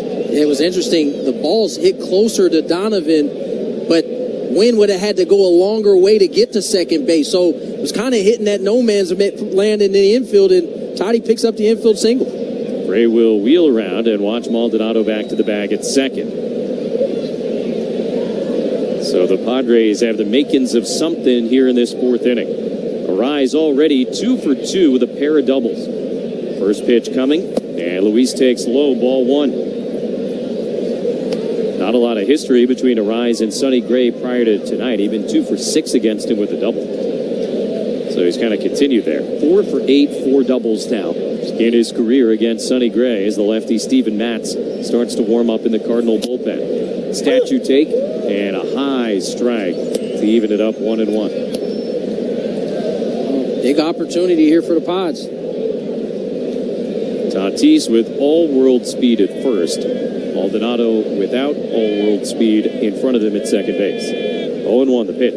And Rise reaches for it, chops it to second base. Donovan has it, flips to second. That's 1. No time to turn 2 as they force the middle runner.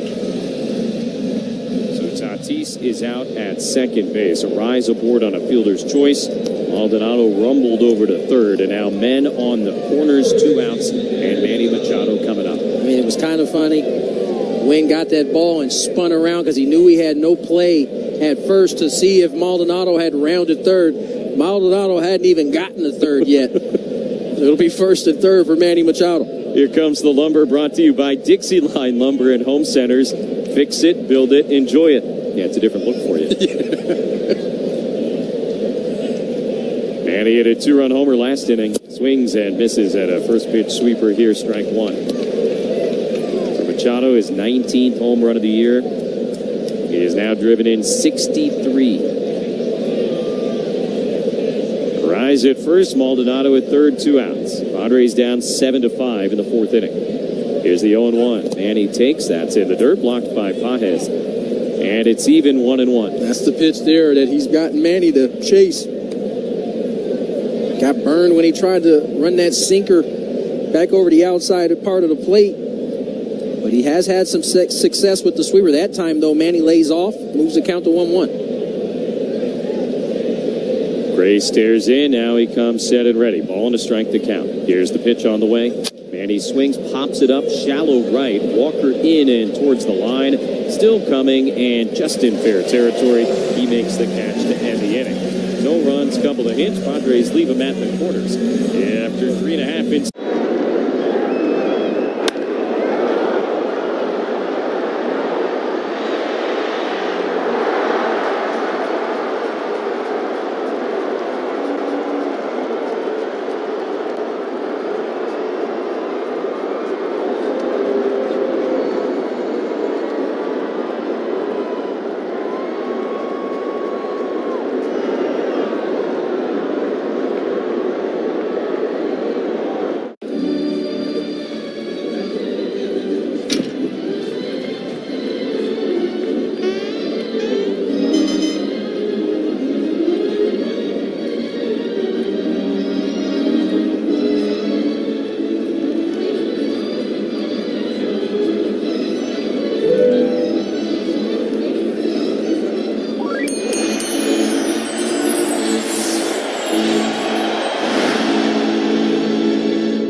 This is the Graham Slam Burger. So 2 patties, brisket, caramelized onion, American cheese, ranch aioli, or ranch mayo, if you will. Oh yeah, we're in Texas.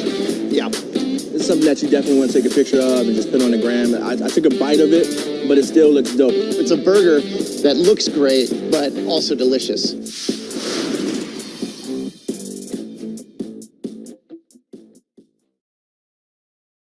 Sales teams ready to help you find your perfect Honda with a great deal, and service teams to keep your Honda running like the day you bought it. To find out more, click sdhondadealers.com or search your local Honda dealer today.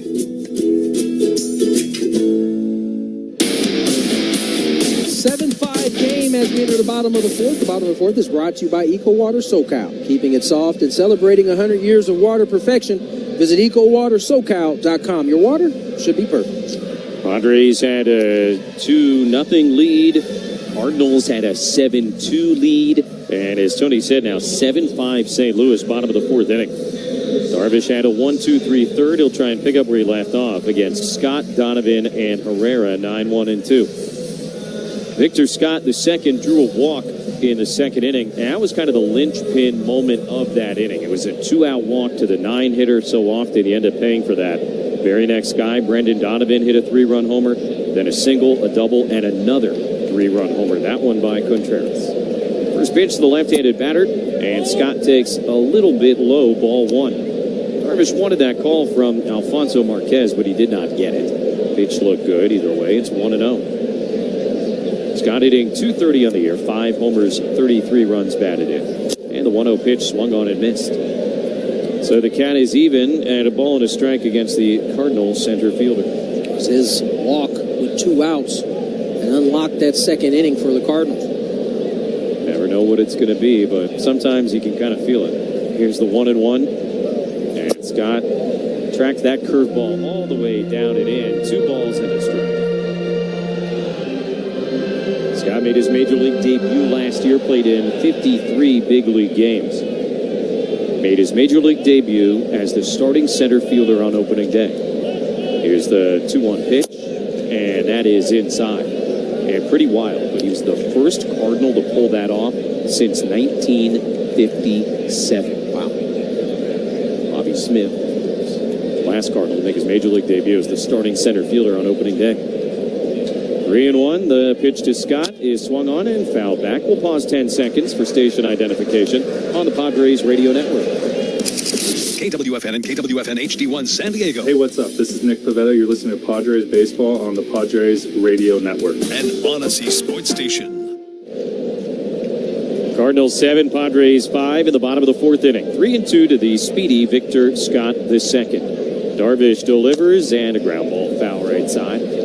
We have Tony Gwynn Jr. and our producer-engineer Dave Marcus. I'm Jesse Agler. A warm, humid evening in St. Louis, Missouri. All to 93 degrees at first pitch. It's come down a couple of ticks since then. 3-2 again to Scott. This will be the 7th pitch of the at-bat from Darvish. And the slow breaking ball, little bit outside, ball 4. So a 2-out walk to Scott in the 2nd inning caused trouble. Now it's a leadoff walk to Scott in the 4th inning. Certainly a dangerous man to put on the base pass. He's got 25 bags on the season. Near the top of the National League in that stolen base department. Both mom and dad ran track at Morris Brown College in Atlanta. There you go. Yeah, it's not accidental. There he goes.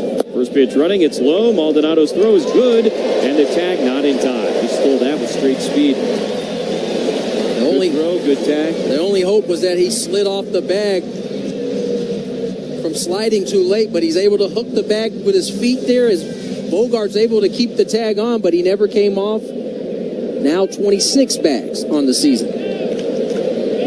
As fast as advertised. So runner on second, nobody out. Brendan Donovan, by the way, the batter, didn't even get a chance to say that. And the left-handed hitter, who's had a big night already, is up 1-0, the pitch. Ground ball, second base, that'll move the runner. Cronenworth collects it, and the throw to first is in time. Nothing they love in St. Louis, more than a productive out. Scott at third, 1 down, and Ivan Herrera coming up. It's a fundamental ball there. Already with a 2-run lead, you can add to it, puts a little more pressure on the Padres as Yuki Matsui continues to get loose in the Padres pen, but Padres will bring the infield in except for Manny Machado. Right-handed hitting, Herrera. And the first pitch is golfed on a line into center field, base hit. That'll score Scott easily. RBI single for Herrera, and the Cardinals re-extend their lead. It's 8-5. Whether it's the leadoff variety or a no-out variety, walks at this level tend to come back to bite you. And, I mean, the crushing thing for Darvish, right? Those are the only 2 walks of the night. Yep. It's not like his command has been that far off and he's walking the yard. I mean, it's just twice to Victor Scott. So Herrera at first, 1 down for the left-handed hitting left fielder, Burleson. Dangerous guy at the dish. 8-5 Cardinals here in the bottom of the 4th inning, and Maldonado going to go out and talk to Darvish. This might be a stall tactic. Yu is now at 69 pitches. Yeah, this is definitely a stall tactic. Certainly wasn't called out there by Yu, and Maldy's certainly not going to go out there in this situation unless he's trying to stall. He's not, as a matter of fact, Maldonado's not even conversating. It is Manny and the infielders further kind of evidence that This is a stall tactic to give Yuki some more time out there. Manny had a great shot on TV. He's kind of standing on the third base side of the mound. He just sort of, with the eyes peeked to his right, waiting to see how long until the home plate umpire, Alfonso Marquez, got out there. And as soon as Marquez got about halfway, they broke up the meeting. That's also how you know Alfonso Marquez is a veteran umpire. He definitely could have gone out there way earlier than he did, but he knew what the gig was up. All right, so mound visit over. Herrera at first, one out. Burleson waiting, and a throw to first base. Herrera goes back head first. 3 for 3 stealing bags here in 2025. And now Mike Schilt will come out. So one last stall there with that throw to first base. And I guess Yuki just needed a little bit of extra time to get a couple of more pitches in. So Schilt going to make a pitching change, go lefty to lefty here against Burleson, who's already doubled tonight. And Yu Darvish has a bumpy one in his fourth start of 2025. Pitching change with the runner on first, one out in the fourth inning. It's the Cardinals 8 and the Padres 5 on the Padres Radio Network. Hello, this is Craig Gio at Anthony's Fish Grotto. Did you...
Padres, they'll try to get out of this jam here on the year. 41st appearance of the season, 2-1 with a 5.06 ERA.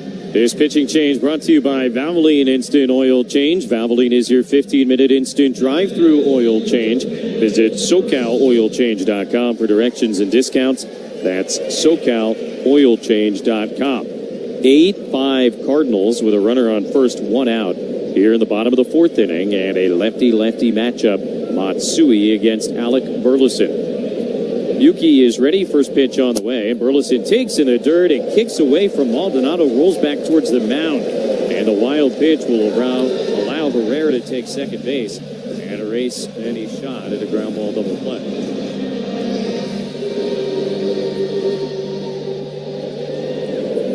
I don't know that I've ever seen a ball in the dirt get that close to the mound before on a ricochet. Caught him, I think, on the knee, that hard plastic out of the shin guard, and just shot forward. 1-0, the pitch from Matsui. Runner goes. It's a strike. Throw to third. The tag from Manny in time. Herrera thought he had it all timed up and decided to make an aggressive push for third base. And Martin Maldonado throws him out, 2 away. And if you're going to take a shot there, that's probably the chance you take. He had a running start, but he stopped. And that's what ends up costing him, as they're able to get the throw and tag down from his knees. Maldonado for out number 2. Great throw by Maldonado and a brilliant tag by Manny. Just no time to waste there. So 2 outs, and the count is 1-1 on Burleson. Matsui kicks and deals, and a ground ball underneath Matsui's glove, but it rolls out to Xander on the outfield grass behind second, and the long throw to first is in time to end the inning. Cardinals get a run on a hit, and after 4 innings.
5-man umpiring crew here today, and this young superstar. And did their feet get tangled up? Yeah, so Hoppy tripped. They got their feet tangled up before the ball came down. That goes helicoptering into the net. It's prime time. And that ball is off the ladder. It's actually off the ladder. You never see that. A little tumble behind the mound. Hat fell off. That was awesome. I mean, you just don't see that. Asian resource. At Silverstrand Technology, we don't leave things to chance. We plan, design, build, and we back it up. Fire, security cameras, voice data fiber cabling, sound masking, done right the first time. Visit silverstrand.com. That's silverstrand.com. Your experts in technology. Top of the Fifth is brought to you by Casket Coast Premium California Bourbon. Winners of 5 gold medals, harvested in the heartland, crafted in California, enjoyed everywhere. Visit them at casketcoast.com. Jackson Merrill leads off top of the 5th inning, swings and misses at a first pitch fastball, strike 1 from Sonny Gray. Cardinals with an 8-5 lead. So many times this year we have sat next to one another and talked about, another one of these games when it was 2-1. Pitch here, hit sharply up the middle into center and a base hit. Second knock of the day for Jackson Merrill. Tonight has been a very, very different kind of game. A bird of a different feather, if you will. 18 hits now between the two teams after Merrill's lead single in the 5th inning. And kind of fun to have one that looks a little bit different. We aren't used to seeing these type of games. We talked about earlier in the game about how many one-run games the Padres have played in. And this could very well end up the same way, but on a different flavor. A little more runs scored, a little more hits. Yeah, I mean, most of them have looked like the last couple of days. 3-2, 4-3, nothing like this. Here's Xander 0 for 2 with a couple of strikeouts. Swings at the first pitch, sends it in the air to deep right field. Walker is back in front of the wall, jumps, and he can't make the catch. It hits the fence, rolls back towards the infield. Merrill is going to be held at third, and Xander into second with a double. So the Padres are right back in business here in the top of the 5th inning. Second and third, nobody out, down by 3. I tell you what, great swing by Bogey, first of all. Doubles off the right field wall, but you saw some little confusion here with Merrill and Leap. And that goes back to Miami the other day when Merrill kind of ran through the stop sign. Leap was a little bit indecisive of whether he wanted to hold him, and you got to know that that's probably in the back of his head. I think Merrill was the one that ends up putting the brakes on there. First pitch to Sheets outside. And it was the right decision. No, I mean, when you saw where the ball came in, Jackson would have had some trouble scoring there, even if he had been full speed all the way. But you're right, it was a very late stop sign. 1-0 to Sheets, second and third, nobody out. Tying run at the plate. Gavin rips it foul right side. Join the Padres for the inaugural Padres Pickleball Classic at Barnes Tennis Center, September 6th and 7th, and Pickleball Day at Petco Park, Saturday, September 13th. Get a theme game package. It includes tournament registration, a themed Padre hat, and a ticket to the game. Learn more at padres.com/pickleball. 1-1 to Sheets. Little cue shot up the middle, charged by Wynn at shortstop. That'll get the run home. Fires to first just in time to get Sheets. So an RBI ground out as Merrill crosses the plate, and now 8-6 St. Louis. Tell you what, if Mason Wynn doesn't have the elite arm that he has, Sheets has himself an infield single. Wynn had to come from the outfield grass virtually on the second hop, and then a bullet to get Sheets, but the Padres do pick up a run. No, you're right. He's got arguably the best arm of any shortstop in the game. He's one of those guys that's looking to be the cut and relay guy. Cronenworth takes a high strike. So Bogart's now at third base, 1 out.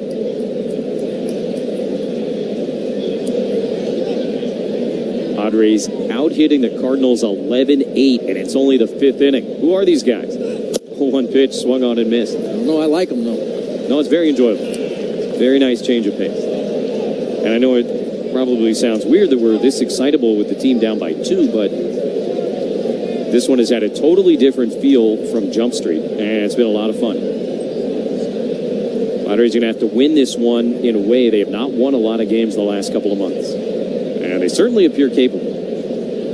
Runner on third, 1 out. 0-2 to Cronenworth. Gray delivers, and Jake swings and misses at a breaking ball into third. That is strike 3. 5th strikeout of the night for Sonny Gray. And now 2 down for the switch hitting Bryce Johnson. See if the Padres can finish their plate. Second and third, no outs to start this inning. They get the 1 run. Can they get the second one in? Cardinals 8, Padres 6. Bogarts at third, 2 down, top of the 5th inning. Johnson batting left-handed, looking for his first hit of the night. And he takes a breaking ball, strike nothing at 1. Bryce making his 9th start of the season, his 5th in left field. Sheets getting a DH day today for the first time since July 9th. Padres been very intentional about using that DH as of late. Here's the 0-1. Johnson swings, hits it off the handle to the right side. Contreras way off at first, has it. Feeds the pitcher Gray. It goes off his glove. Bogarts comes in to score. Johnson is safe, and it's a 1-run game. That's on Gray, I think. Contreras got to it, and then he did the right thing. He took his time to make the throw. They're going to give Contreras the error, but this is certainly a throw that Gray, I would say, expects to handle. He looked down right as that ball was getting to his glove to touch first base, and that caused him to drop it. The throw was a little bit behind, but nonetheless, the Padres get the run. Pitching coach Dusty Blake of the Cardinals is out to visit with Gray. Blake's got to be the biggest pitching coach in the major leagues. He's up there, for sure. Pryor's pretty big as well. Yeah. We should check with all our colleagues around the league and figure out who the biggest pitch coach is. Yeah, it's a good project for tomorrow morning. Well, we see all of them. You know, we probably should take a test ourselves. We'll have Dave look it up. Riley O'Brien is warming in the Cardinal bullpen, as Gray's night is obviously nearing the end. Whether it's here in the 5th or not, time will tell.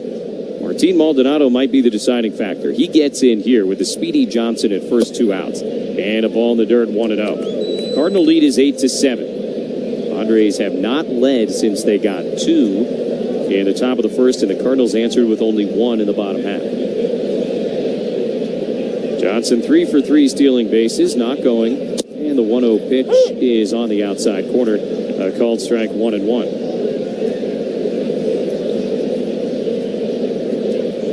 Inning began with a single by Merrill, a double by Bogarts. Padres had second and third, nobody out. Both guys came in to score. Throw to first, Johnson back without a tag from Contreras. So they did, I think it's fair to say, what they needed to do here in this 5th inning. And that's kind of been the theme of this game. Padres so far have generally done what they've needed to do offensively. Here's the 1-1. Maldonado takes low and outside, ball 2. Martin 1 out of 2 with a single, and I would almost guarantee that if Sonny Gray does not retire him, his night will be over.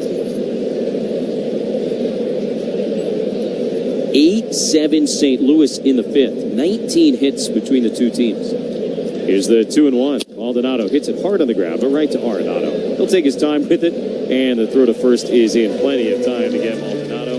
That ends the top of the 5th inning. Padres get a couple of runs on 2 hits. There was an error, and Johnson.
people, pet, and environmentally friendly solution that lets you stay home and breathe easily. No chemicals, no tent, moving out.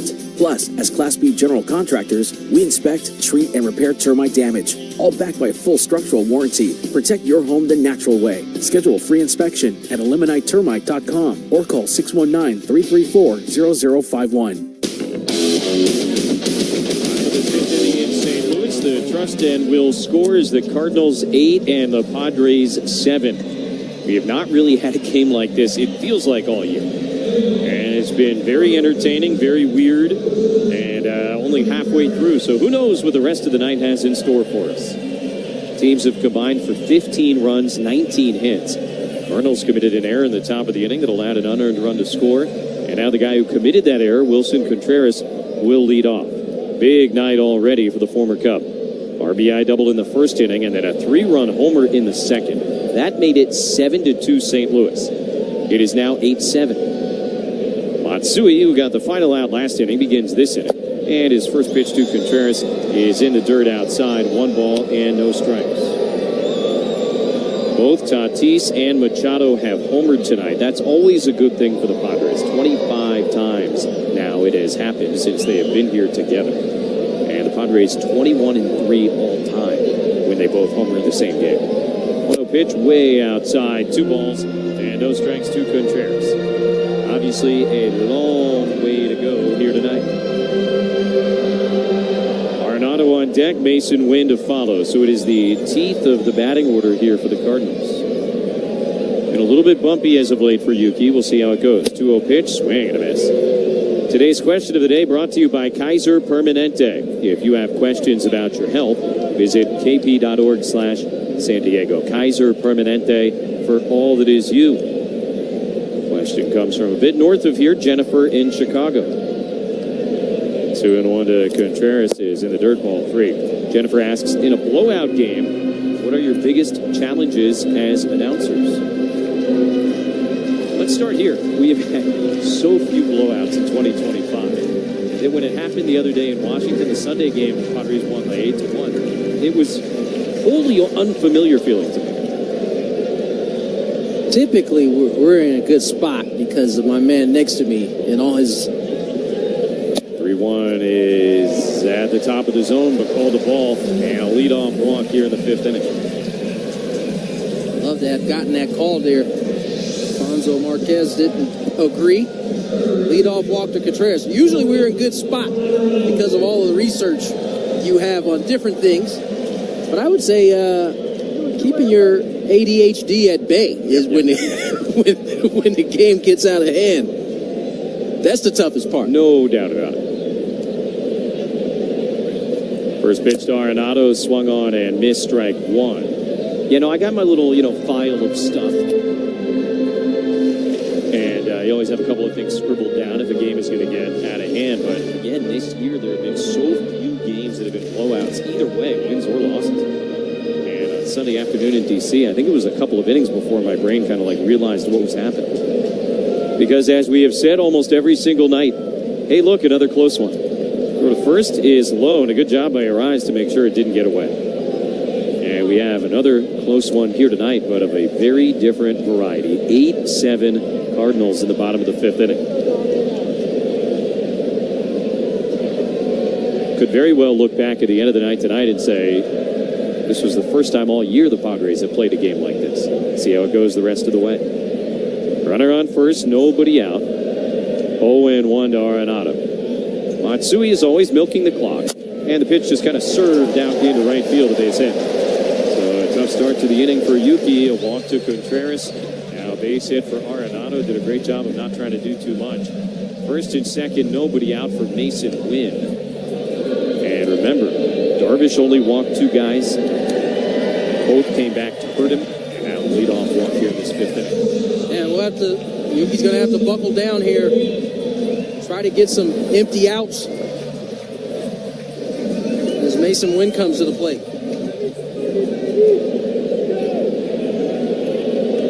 Padres have pretty much responded in every inning that the Cardinals have been able to score, but it'd be nice to get another 0 up here. Wynn is 0 for 2 on the night. That was all against Darvish. Matsui's first pitch to him is a slider outside, ball 1. Oh, called it a strike. All right, we'll take it. Looked to be a good couple of baseballs off the plate. No doubt. And they all even out. 0-1 to Mason Wynn. And this time, same spot, but called the ball 1-1. The interesting part was the previous pitch was a slider. So it started further. Yeah. I tell you what, it seems almost certain there will be ABS challenges next year. There are going to be games where you see an awful lot of them. And it's going to be a tough watch. 1-1 to Mason Wynn, way high, ball 2. That's my prediction. I think it'll be a net positive. If I was the commissioner, I would not do it, but I'm not the commissioner. And I understand why people like it. I understand why they want it. Yeah. And I'm all about technology and change. I'm good with things generally, but there are going to be some games next year that are going to be really hard to watch, I think, because of ABS challenges. 2-1 is low, ball 3. Matsui continues to put himself in a tough spot. He's falling behind 3-1. Had the leadoff walk. First and second, still no outs here in the 5th. Thanks to Jennifer in Chicago for our question of the day. Remember to submit yours. You can go to 973thefansd.com/question.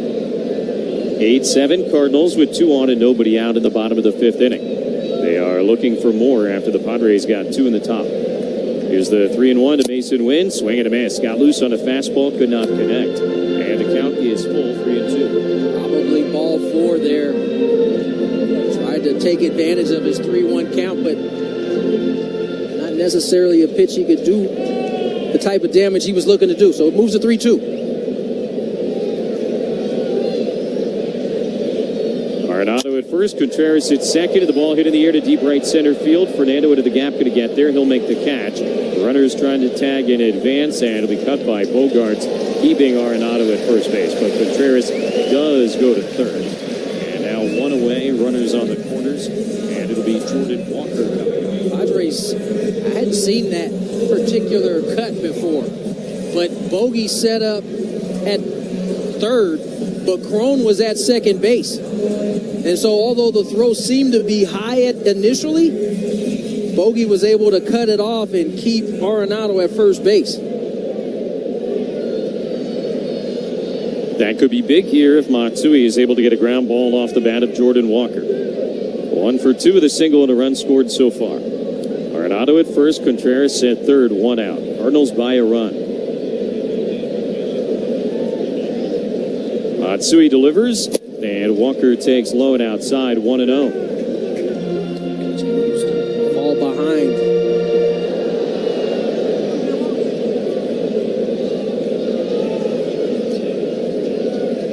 Only been ahead of Arenado in this inning.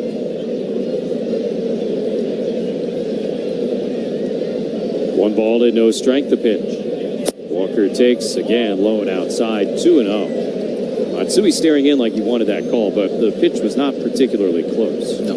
Who's on deck for the Padres in the 6th is brought to you by TimberTech Decking and Railing. Everything wood should be. Visit TimberTech.com for the Padres. It's the top of the lineup. Tatis, Arise, Machado coming up in the 6th. 2-0 to Walker. The pitch is downstairs and smothered in the dirt by Maldonado. Ball 3. All the more reason why you would love to get a 0 up in this inning. You've got the top of the lineup coming up. You've cut the lead to 1.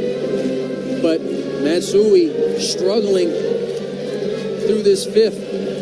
Behind 3-0 to Jordan Walker. Arenado leads at first base, Contreras at third. Now the 3-0 pitch to Walker on the way, and he's taking all the way. It's a strike near the outside edge. He thought it was ball 4. It certainly was not. And the count now 3-1. Almost looked as if Walker just apologized to the plate umpire, Alfonso Marquez. Trying to stay on the good side back there. 8-7 Cardinals here in the 5th. Matsui is ready. The 3-1 to Walker is down and in, ball 4. borderline this time, didn't get the call. Second walk of the inning, and the Cardinals now have the bases loaded and one away. You're spraying the ball around the zone, you're less likely to get those calls. Looked to be a good pitch, but doesn't get the call. Bases will be loaded now.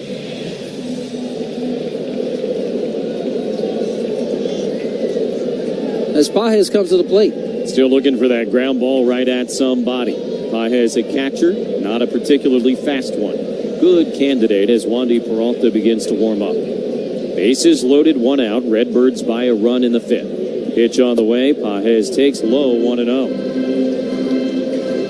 Wandy Peralta getting loose in the Padre pen. You prefer a ground ball right now. Anything in the air is likely to score Contreras, maybe with the exception to right. Bases loaded, one away. Here's the 1-0 pitch. Pages, big swing and a miss. Walker at first, drew a walk. Arenado at second, a base hit. And the lead runner, Contreras, also drew a walk.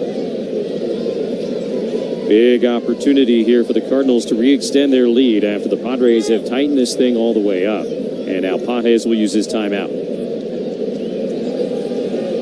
Big deep breath by the burly catcher. 0 for 2 on the night against Darvish with a strikeout.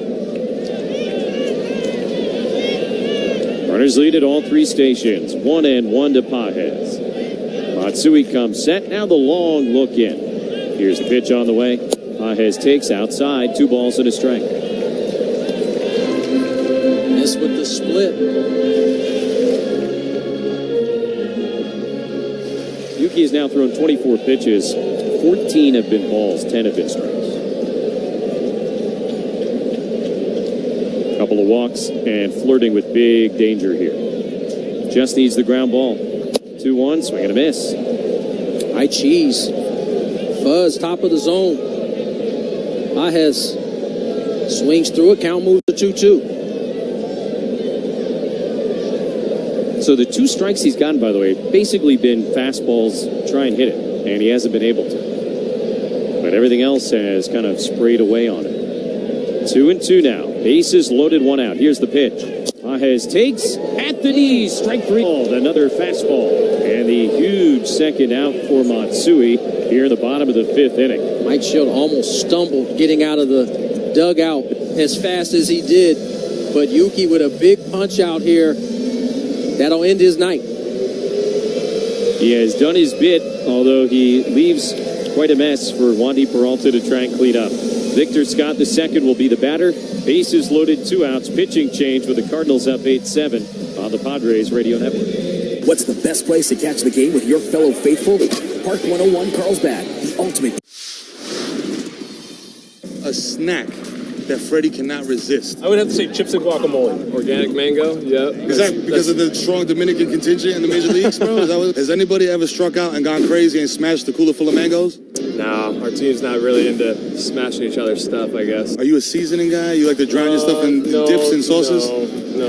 Gotta watch my figure. And it looks great, brother. I appreciate it. Very sexy man. Yeah, Let's go, Freddie Freeman, ladies and gentlemen.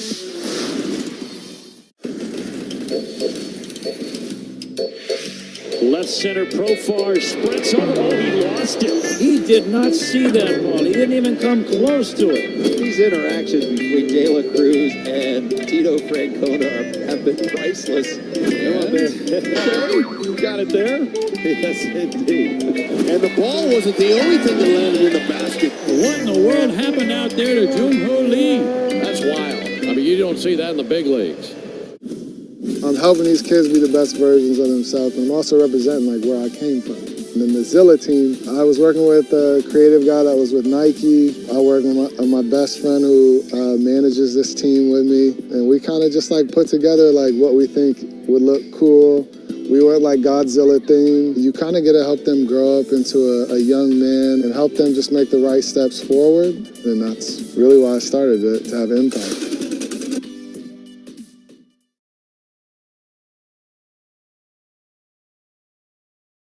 Is left for him, 46 appearance, 4-1 with a 3.38 ERA. Pitching change brought to you by Miramar Kitchen and Bath. When it's time to upgrade your kitchen or bath, Think of San Diego's top kitchen and bath remodelers for more than 30 years. Visit MiramarKitchenAndBath.com to book your free consultation today. 8-7 Cardinals. Bases loaded, 2 outs. Bottom of the 5th inning.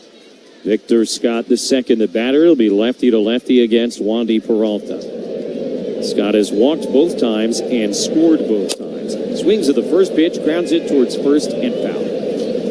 So 0-1 on the speedy Cardinals center field.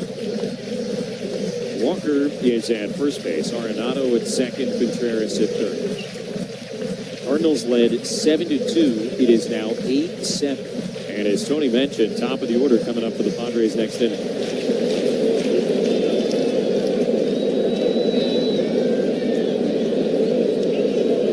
This game barely half over, and as nutty a game as we've seen in some time. Pitch is low, and the count even 1-1. Wandy can't use his quick pitch with runners on. I think there's like a modified version of it, because obviously you're right, he has to come set. He doesn't have a huge set anyway. He just kind of comes close, and so he can play with it, but it's out of the way, 1-2. Certainly at risk of an umpire deciding to call a balk. So, but he's quickly ahead here, 1-2.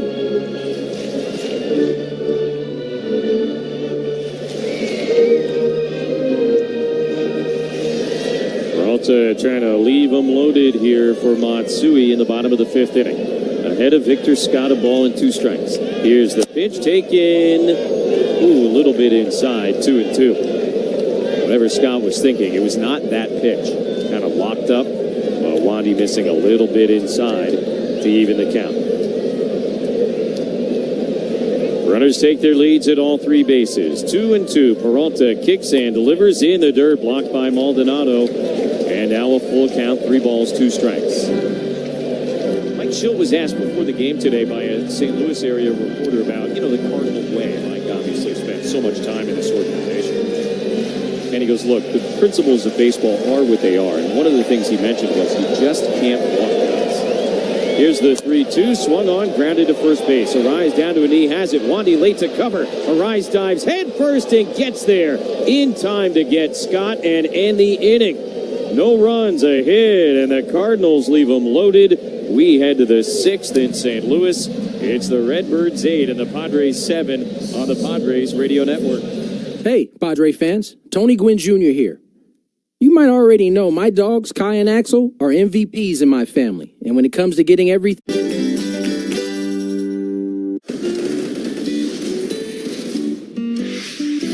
It's a 5-man umpiring crew here today, and this young superstar. And did their feet get tangled up? Yeah, so Hoppy Tritt, they got their feet tangled up before the ball came down. That goes helicoptering into the net. It's pound time.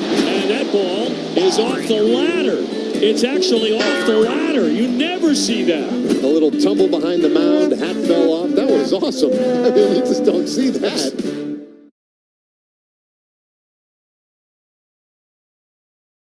Bye, people. Top of the 6th inning, and the Padres bringing the top of the order up against the new Cardinal pitcher, right-hander Riley O'Brien. Sonny Gray went 5 innings, and it was quite an eventful night for him. 7 runs, 6 of which were earned on 11 hits. Didn't walk anybody. Struck out 5, gave up a pair of homers. Gray threw 84 pitches, 62 of which were strikes. Fernando had 3 of the 11 hits. And he leads off against the tall righty O'Brien. Swings at the first pitch, fouls it back, strike 1. Pitching change brought to you by Sid's Carpet Barn. Sid's Carpet Barn stands alone as San Diego's floor covering leader. From a huge selection of premium high-end choices to quality budget-friendly options, Sid's has you covered. A 1 pitch, Tatis takes high. And so the count is even 1-1. Cardinals with an 8-7 lead. As the Padres get their first look here in 2025 at O'Brien. First pitch after he stepped off, and a called strike to Tatis, 1-2. Pod saw O'Brien once here last August. And up and down 3 times from AAA, and a swing and a miss, strike 3. Fernando out for the first time tonight, and one away in the top of the 6th inning. Last 2 losses for the Padres, they have gotten close or been close, but haven't quite been able to get the last couple of runs or runs to tie. Have another opportunity here tonight. See if it settles in at all. With O'Brien on the mound. Pitch to Arise is a little bit in at 99 miles an hour, ball 1. 20th big league appearance of the year for O'Brien, a 1.85 ERA. Gets his strikeout. Listed at 6'4", but he looks much taller on the mound. Ball high, 2-0. I think he's one of these long leg guys. So he's the legs of like a 6'8" guy? Yeah. But the torso of a 6'1" guy, and so it evens out at 6'4". Science. 2-0 way high, and now 3-0 to Arise. A lot of legs. Arise ahead here, 3-0. Weiss, an RBI double and a run scored in the first. He doubled and scored in the third and reached on a fielder's choice in the fourth. So 2 for 3 on the day, continues to hit. And on 3-0, he takes all the way. That's a strike. Rise a .363 career hitter against the Cardinals coming into tonight. More hits on this road trip so far than any other Padre. And the 3-1 is down and in, ball 4.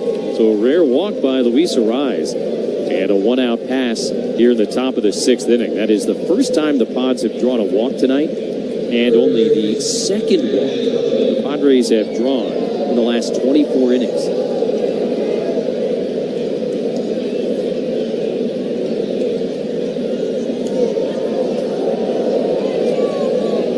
Here's Manny Machado at a big 2-run homer back in the third. First pitch to him is way outside, ball 1. And right now, Riley O'Brien having some trouble dialing in the command.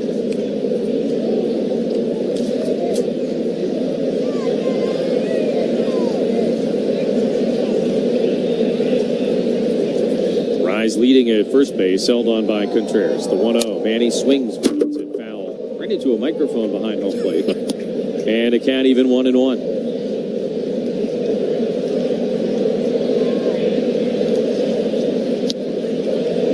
Machado's home run in the third inning is 19th of the year.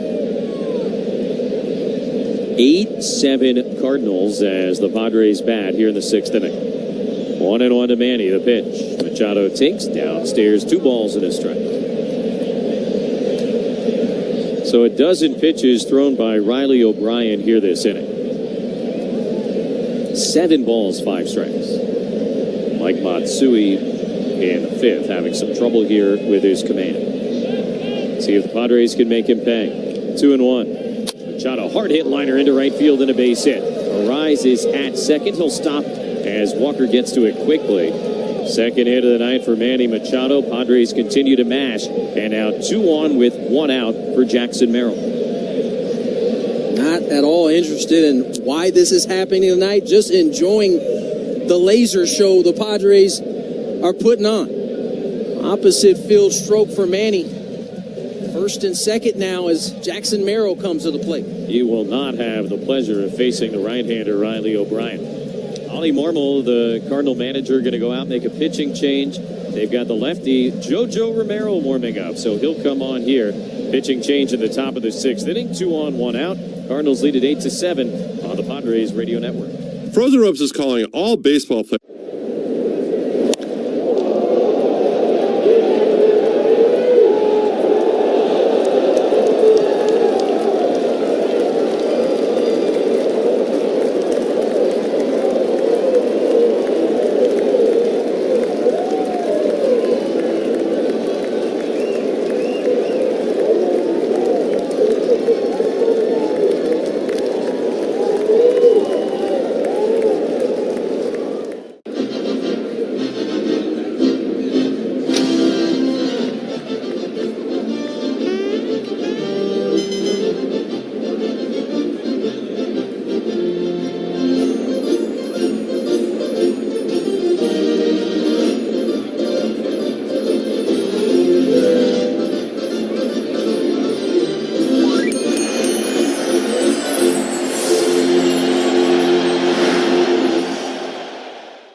sartorial issue here. There's the team name, Chicago Cubs, so it does work.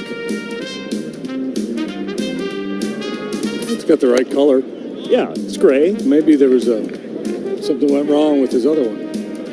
1-1 to Marte in the air, right to the guy we just showed you.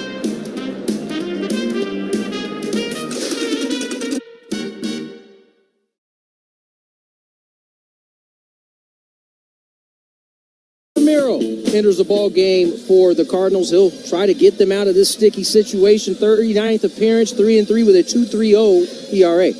Cardinals with an 8-7 lead, but the Padres have Machado on first to rise on second, one out. And Merrill, who faced Romero twice last year and did not collect a hit, will try and get something doing against him here tonight. Jackson 2 for 3 with an RBI single and a run scored. Padre offense as good tonight as we have seen maybe all year. First pitch coming, Merrill swings, lines it foul the other way. Tatis has 3 hits. Arise has 2 hits. Machado has 2 hits. Merrill has 2 hits. Hard to look it up during the game, but I don't know that we've had a game all year in which each of the fourth guys have had multiple hits, certainly by this inning. Pitch down and away, 1-1. I mean, I'm sure it's happened once or twice, but it has not been the norm. Trailing by a run, though, Cardinals have seen a very big lead disappear. 1-1 to Merrill. Romero delivers, and a foul ball back on the line. Count is now 1-2.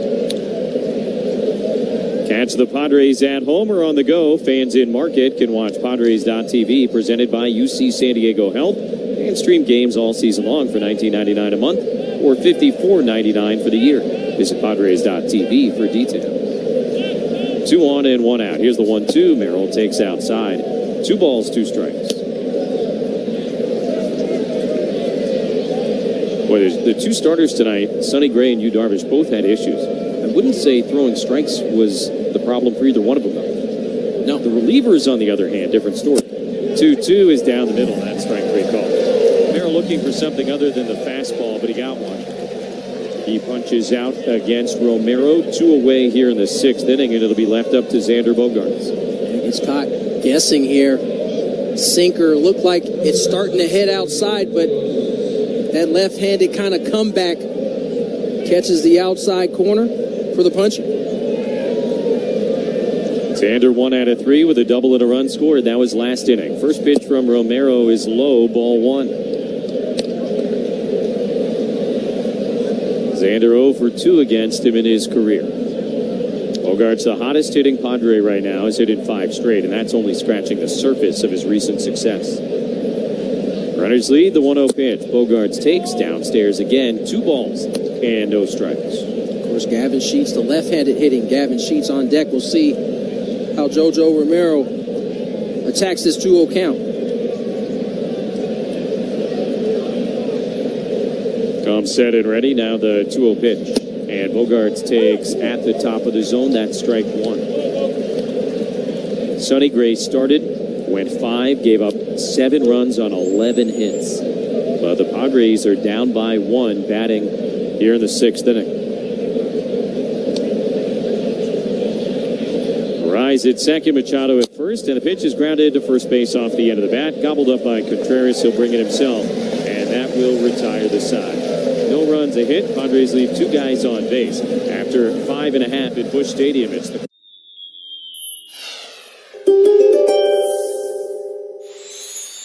You might be striving to become a future Hall of Famer, Libra, but your ambitions extend beyond Cooperstown.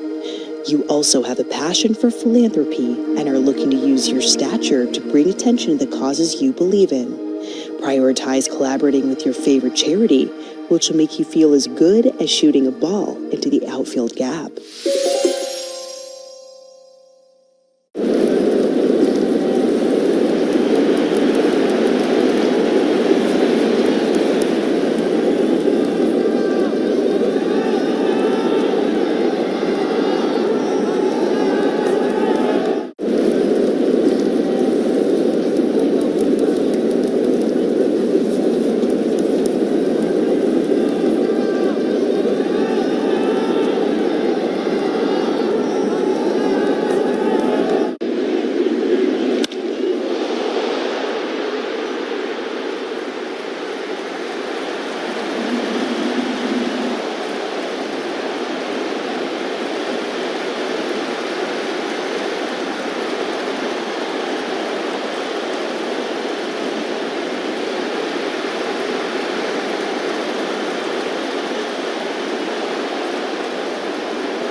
Lexus during the Golden Opportunity Sales Event. Get offers on select luxury SUVs now through September 2nd. Because the greatest measure of an automobile is how it makes you feel. Experience amazing at your Lexus dealer.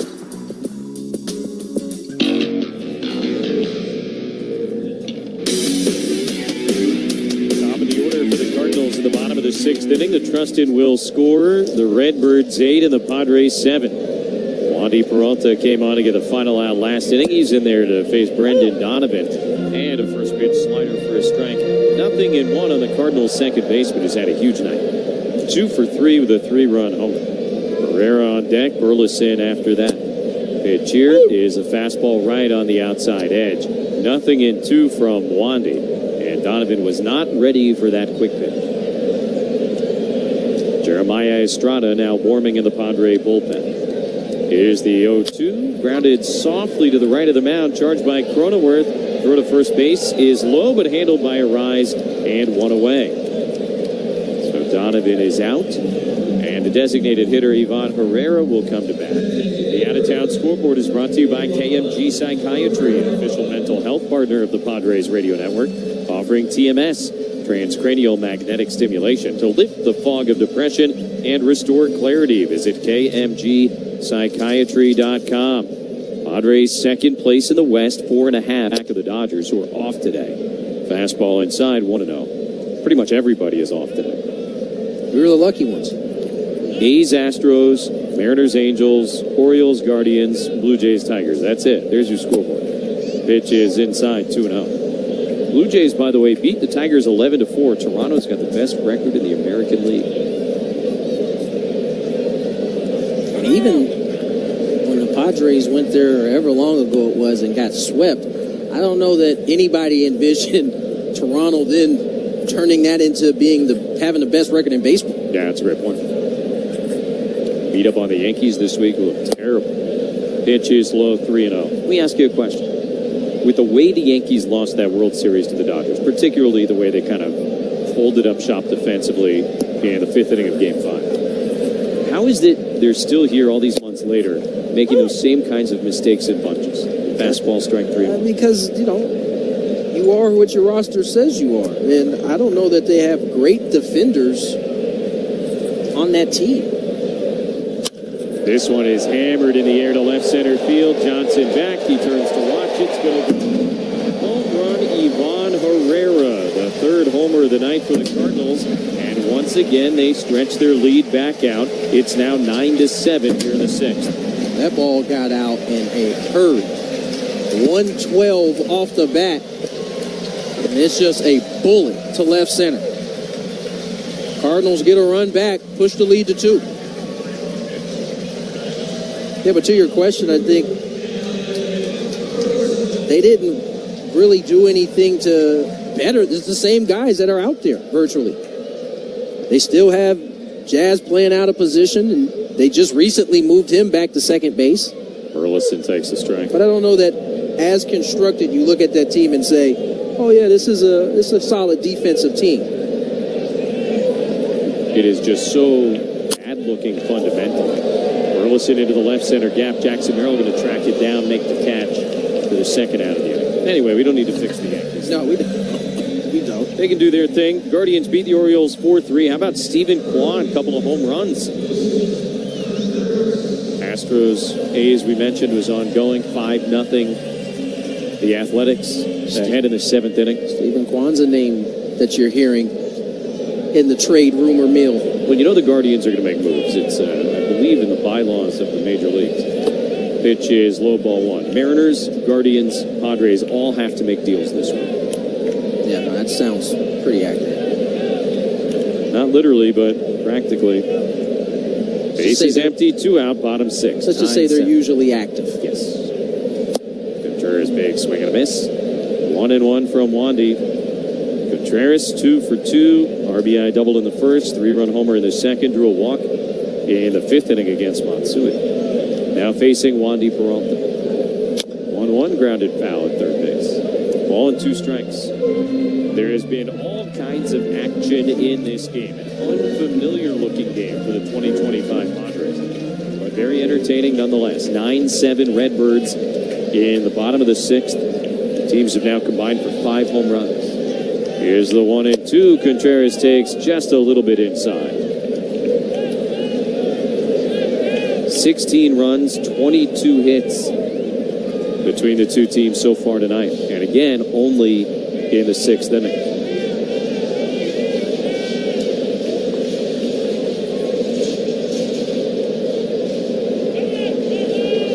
Two and two to Contreras. The pitch from Peralta swung on and missed, strike 3. Filthy changeup. Contreras throws the bat in disgust and is walking towards first base. He will now be tagged out as he throws his helmet. Do you see yourself maybe one day after baseball, like maybe food critic, food writer? I would love to do that. That's the plan. I've been doing it ever since I was in the big leagues. It's just fun. It's fun to interact with people, like the fans, because a lot of my followers are baseball fans. So it's nice to interact with them on a topic that's not baseball. A lot of people seem to rally around that. I mean, who doesn't love good food?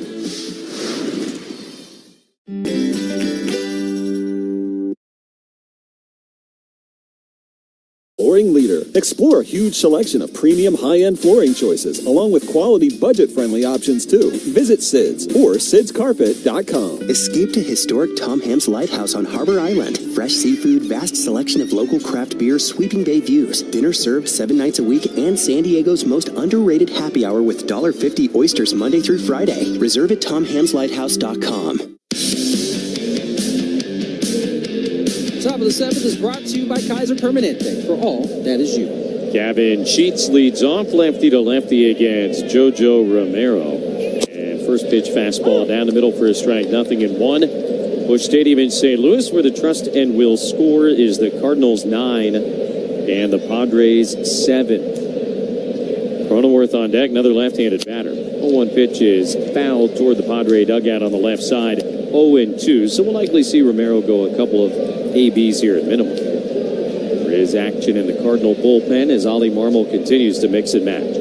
A game, honestly, the Cardinals are probably desperate to have. 0-2, waved at and missed, strike 3, 1 down in the 7th, and we'll pause 10 seconds for station identification on the Padres Radio Network.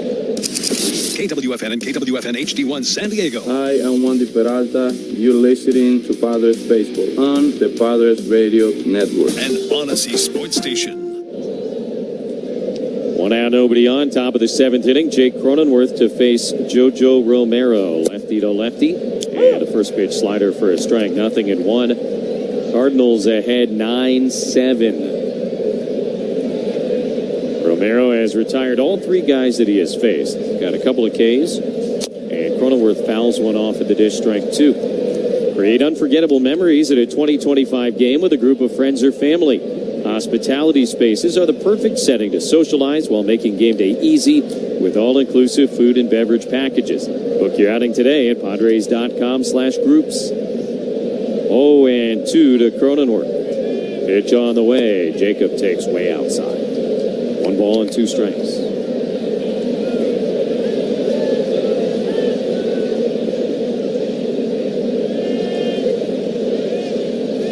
Romero, the second reliever used by the Cardinals tonight, misses away 2-2. Sonny Gray started, kind of muscled his way through 5 ugly innings.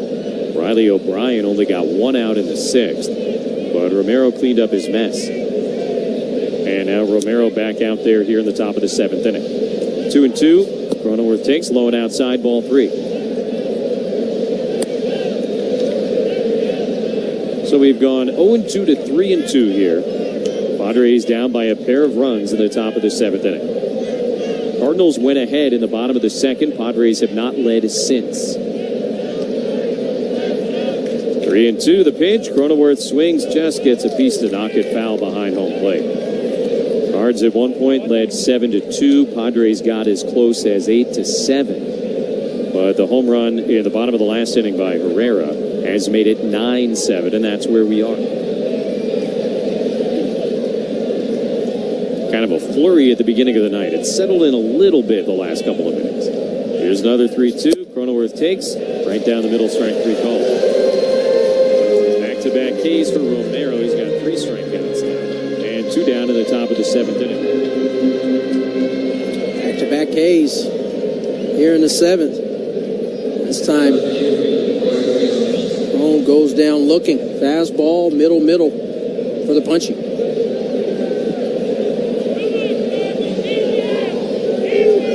Bryce Johnson will hit right-handed for the first time tonight. And he takes a slider, strike nothing in 1. 0 for 3 against Sonny Gray. Reached on an error that got a run home back in the 5th inning. Swings here, fouls it behind the plate, strike 2. That's the most recent Padre run. Made it 8-7. Now, of course, 9-7. Night has fallen here in St. Louis. The Gateway Arch looming over the proceedings from beyond center field. 2 outs, nobody on. The pitch to Johnson is taken on the outside corner. Strike 3 called. And Jojo Romero strikes out the side here in the top of the 7th inning. Time to stretch at Busch Stadium in St. Louis. It's the Cardinals. That's my security right there. That's the bad one, Roscoe Pico train. Major League Baseball wanted to start doing something with the players and their dogs. Which one's the dog? I was undecided on whether to do a dog card or not, but my wife pushed me in the back and she wanted a famous dog, so she told me to do it.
With over 80 years of combined experience, we know what it takes to win multi-million-dollar settlements in the San Diego courts. Don't face this alone. Learn more at SeriousAccidents.com. Local attorneys, serious results.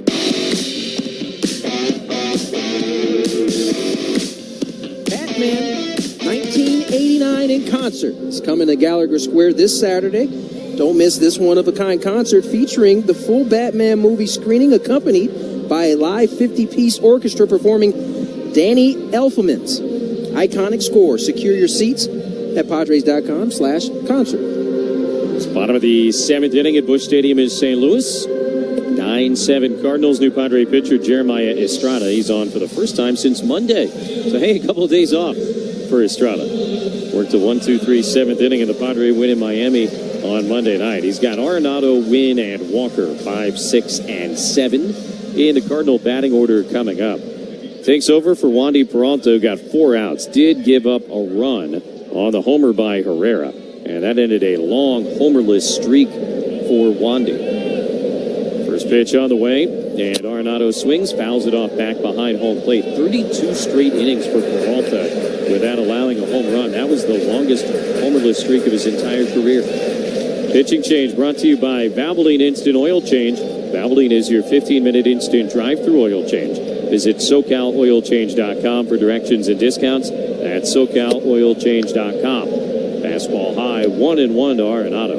It was 1 for 3 with a single on the night.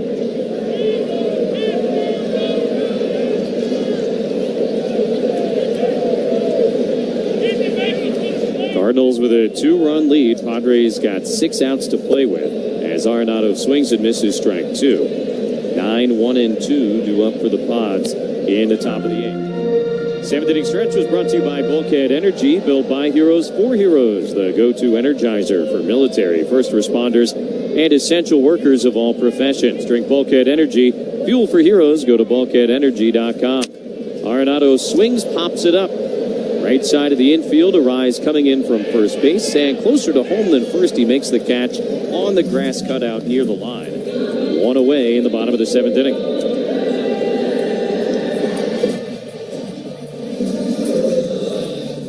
Padres using one of their 4 high-leverage relievers here, down by 2 in the bottom of the 7th inning. Understandably, and I would say appropriately aggressive decision by Mike Schill. Especially consider Jeremiah's had back-to-back off days. He's precious, so Padres down 2, want to keep the score there, go to their high-end guys. Pitch to win, taken low. All those early season comebacks we were alluding to earlier in the night, were set up by great work by the bullpen. Because remember, if these guys let it get away, it makes it that much harder to come back. Trying to repeat that thing here tonight. Pitch high, 2-0. It's been a while, but it might be hard to remember. It happened early in the year. They had a bunch of comeback wins in games that were at least something like this. But it has been a while. 1 out, nobody on in the 7th. 9-7 Cardinals. 2-0 the pitch. And Wynn steps back, takes a high strike. And the count goes to 2-1. Estrada touching 99 and 100.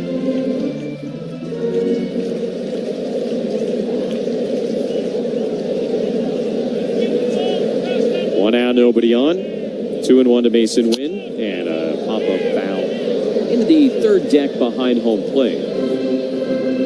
Another triple-digit fastball from Jeremiah.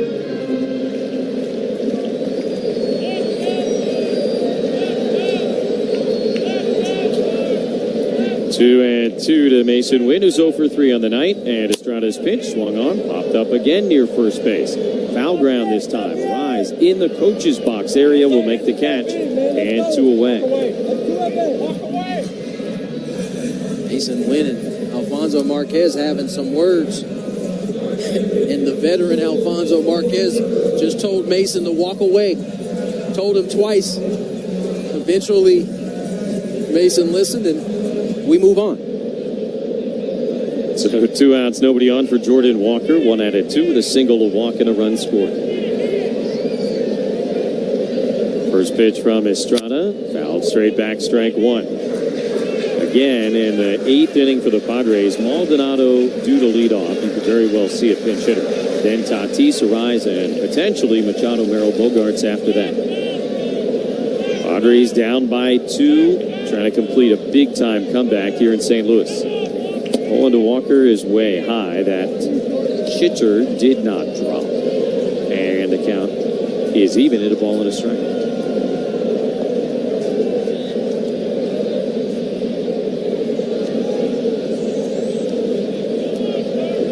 Walker waiting now. The pitch from Estrada. And right on the outside corner. That is strike 2. And now it's Walker having words with the home plate umpire. Good slider right on the outside corner. You can hear Walker, at least in my ear, saying, I got you. Whatever was said from Marquez, he's on board. And now Walker leaves his timeout right before Estrada was going to deliver. Hardly see that anymore because you only get the 1 timeout, and usually guys are pretty robotic about when they use it. It used to be a 10 times a night thing that you'd see a pitcher kind of awkwardly have to halt his delivery because of batter call time.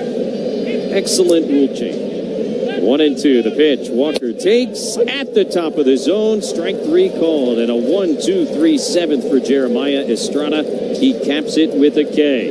On to the 8th in St. Louis. 9-7 Cardinals on the Padres Radio Network.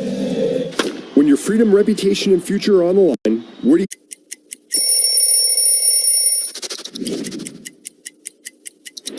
All right, so here's the Mets home jersey. To me, growing up in New York, also a very iconic jersey. The blue pinstripes that represented the Dodgers. Got the orange outline, which represented the Giants, which are the 2 teams that left New York. And then subsequently, the Mets were created. You know, my parents were Mets fans growing up. And this was a jersey that I also dreamed of wearing.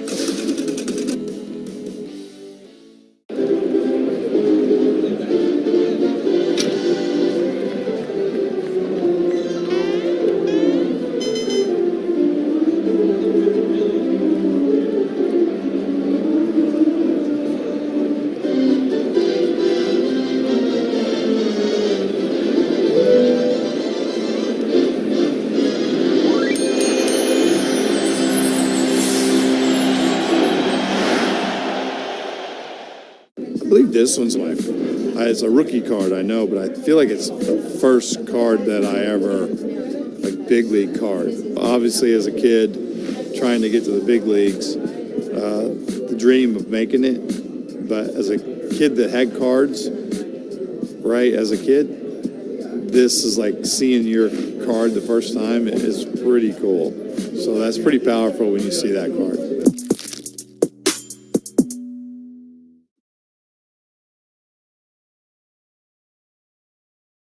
Rate free at AutoZone now through July 28th. Get in the zone, AutoZone. Restrictions apply. Hey, Padre fans, just like you, my pets are family. That's why I trust Petco for the food they love and the services they need to stay happy and healthy, all at great prices. Petco, official pet partner of the San Diego Padres. 9-7 Cardinals as we begin the 8th inning, and a new pitcher on the mound for St. Louis, the former Padre, Phil Maton. Jose Iglesias going to pitch it for Martin Maldonado to lead things off. Tatis and Arise to follow. And the first pitch to Jose is at the knees, and a called strike, 0-1. Maton, who's been outstanding in his first year as a Cardinal, relieves Jojo Romero, who came on in the 6th inning and went 5 up, 5 down with 4 strikeouts. 0-1, Maton delivers, and Iglesias takes outside. Pitching change brought to you by Miramar Kitchen and Bath. When it's time to upgrade your kitchen or bath, think of San Diego's top kitchen and bath remodelers for more than 30 years. Visit MiramarKitchenandBath.com to book your free consultation today. 1-1, Iglesias takes, and a called strike pretty much down the middle. Good cutter from Maton, and the count is 1-2. Phil making his 39th appearance as a Cardinal. He's got a 2.48 ERA. Made his major league debut with the Pods all the way back in 2017. 1-2 is way outside. There's the patented Phil Maton curveball, although it missed by a lot. And the count is 2-2. I think Major League Baseball generally says the so-called StatCast era began in 2015. That's when they started tracking everything they tracked. 2-2, hit on the ground to the right side. Long way to go. Donovan to his left has got it and fires to first in time. 1 away in the 8th inning. But Phil Maton was one of the very early spin rate guys that we heard about in 2017. Now it's kind of a ubiquitous term around baseball, but at the time everybody talked about how high the spin rate was on the Maton curveball. There's certainly something to it, because that was a while ago now. Phil Maton is a veteran in the league at this point. 1 out, nobody aboard for Tatis. Padres down by 2 in the 8th inning. Here's the pitch to Fernando. Swings and loops it into shallow right. Walker in and towards the line. Will get there to make the catch. 2 down. Time for our next game preview, but a reminder the party starts before the game on the Coaster Train. Join the winning team. Buy your Coaster Train tickets to Padre games and score big at GoNCTD.com/Padres. Game 2 of this 4-game series coming up tomorrow, a little bit earlier, 4:15 Pacific time. Nick Pivetta will be on the mound against former Padre Miles Michaels. Base is empty, 2 outs for Luis Arise. He's had a big night, 2 for 3. And he takes on the outside corner, strike 1. RBI double and a run scored in the first. Doubled and scored in the third. He drew a walk his last time. If he reaches here, Manny Machado would come to bat as the potential tying run. 0-1 pitch, hit hard on the ground, but right at the shortstop, Mason Wynn. He's got it, and a perfect throw to first base, and a 1-2-3 8th inning for Phil Maton. After 7.5, it's still the Cardinals 9 and the Padres 7. On the Padres. The biggest thing we're bringing is a brand new Tony Gwynn drop I did with his estate. So we just signed a deal at therealist.com to actually go through his entire archives, present them, and auction them off. And to announce it, we did this limited edition 1994 The Lost Season card. Because, you know, between August of 93 and May of 95, Tony Gwynn batted 406 in 162 games. So in the back, we have the stats of what could have been.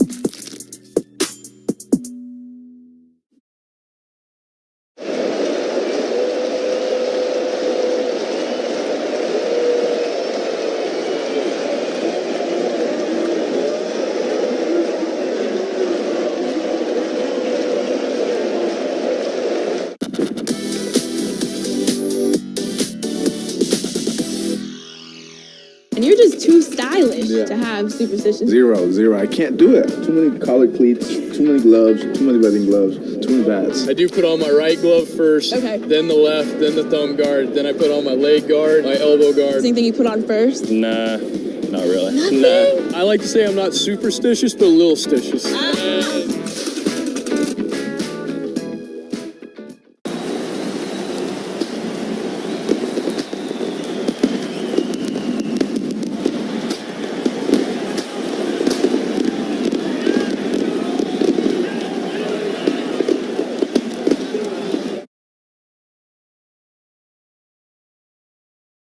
Trusted painting, roofing, and window company using energy-efficient and warranty-backed products. Visit GenesisHomeImprovementsSD.com. Genesis Home Improvements, a new beginning for your home.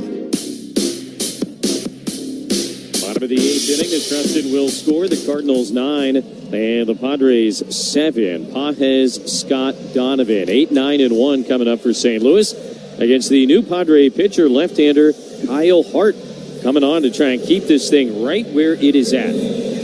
Hart went 2 innings in yesterday's loss in Miami. He threw 24 pitches and now making appearances in back-to-back games. Remember, he began the year in the rotation. Just looked terrific in his time out of the bullpen so far. First pitch to Pages, who's 0 for 3, swung on and missed. Slow curveball, strike 1. Takes over for Estrada, who had a perfect 7th inning with a strikeout. Pitching change brought to you by Sid's Carpet Barn. Sid's Carpet Barn stands alone as San Diego's floor covering leader. From a huge selection of premium high-end choices to quality budget-friendly options, Sid's has you covered. All in the dirt, 1-1.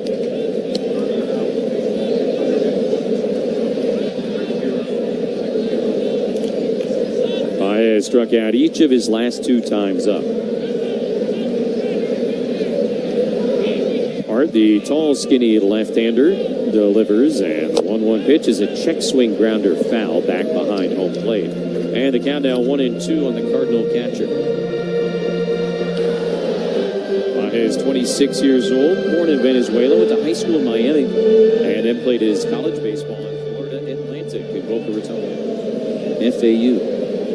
San Diego State beat him in the Final Four in basketball a couple years ago. Nice job. 1-2, cracks foul, third base. I couldn't really hear what you were saying because of so I thought you might have been asking me what the mascot was. 30,601 in the building, but the sound system is set up as if there were 60,000. 60 or 70,000. You're exactly right. 1-2, Pages hits it hard right to Machado at third base. Wrong guy. Manny's got it, and a perfect throw to first is in time. 1 out in the bottom of the 8th inning. Stay tuned. The Hamul Casino Resort post-game show with Sam is coming up immediately following the game.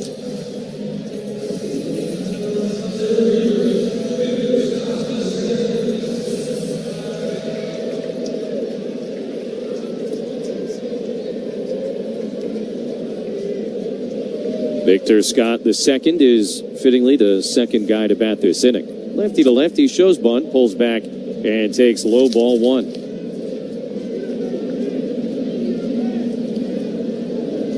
Scott officially 0 for 1. He grounded out to a rise in the 5th inning. Walked each of his first 2 times up. Came in to score both times. Those were the only 2 walks Darvish allowed, and they were huge. Here's a liner over Cronenworth into right center. Fernando going to try and cut it off in the gap. He does with a slide, and that'll hold him to a single. What a play by Fernando. If that gets past him, you can almost guarantee Victor Scott II is standing on third. Yeah, that's a guarantee. Great decision to leave his feet to cut this ball off. He got to it so quick. I mean, even with the speed of Scott, he couldn't get to second base. Yeah, I mean, if that guy isn't willing to test Fernando, nobody should. Hart, the left-handed pitcher, looking right at him, not running, comes home. Donovan fouls the first pitch back, strike 1. Donovan's night got off to a great start. Singleton scored in the first, hit a 3-run homer in the second, but he has grounded to Cronenworth each of his last 2 times up. If he grounds to Cronenworth here, it could be an inning-ending double play. 0-1 pitch, and Donovan takes strike right on the outside corner, bottom of the zone, 0-2. Tell you what, if Scott Continues to hone his swing like that. He'll be a dude who's challenging for batting titles, often with his speed. A lot of infield hits in there. 0-2, the pitch. Donovan loops it over Cronenworth into right field, a base hit. Scott will advance one station. Back-to-back one-out singles against Hart here, and now first and second for Ivan Herrera has had a huge night, including a home run in his last at-bat. They bring Kyle Hart to face the two lefties, and those are the two batters that have gotten hits. Line drive hits, one to right center. For Scott, this one almost in a similar spot. Dumps it in front of Toddy. First and second now for Herrera, who's already exit stage left once in this ballgame. By the way, nobody throwing in the Padre bullpen. This is, hey, Kyle, we need 3 outs. Go and get them any way you can.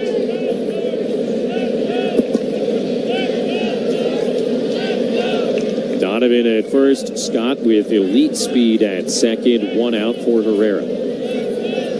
Hart couple looks back at Scott. Now the pitch and a fastball up 1-0. Talk about bat-to-ball skills and speed and kind of being able to manage all those things. We heard a great trivia question the other day. 1-0 to Herrera.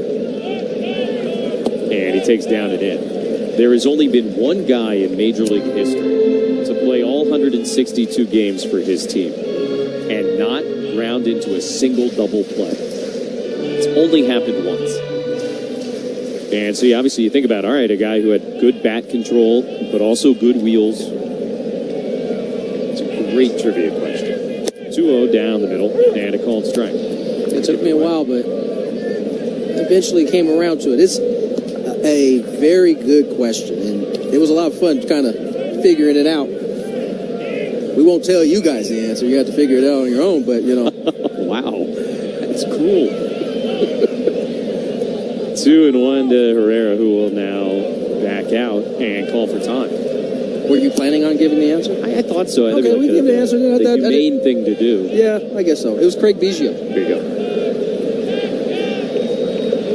I might have strung it along another couple pitches just to keep people, you know, like in the drive. You made me feel bad at that point, so.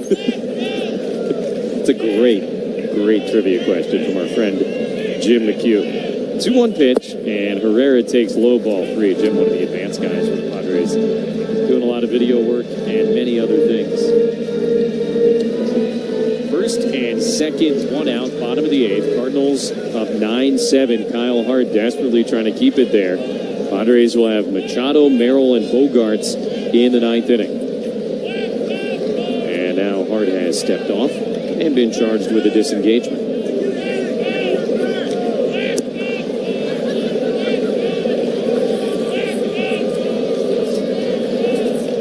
Ryan Helsley, the Cardinal closer, is up and throwing. 3-1. The pitch is taken low, ball 4.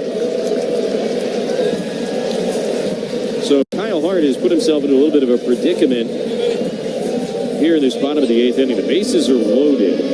There's only 1 out. Alec Burleson is coming up.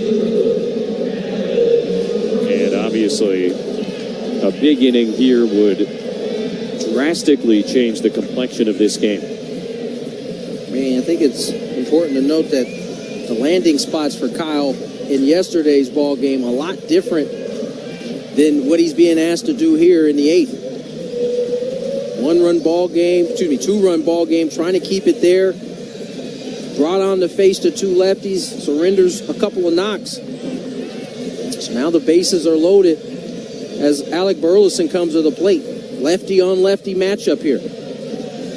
Obviously, if you're Kyle Hart, you are hoping for the ground ball right at somebody. Working back-to-back days for what has to be, I think, the first time in his career. Remember, starter. He hadn't thrown out of the bullpen very much. So it's all kind of a new experience overall for Kyle Hart. There is something to that. There really is.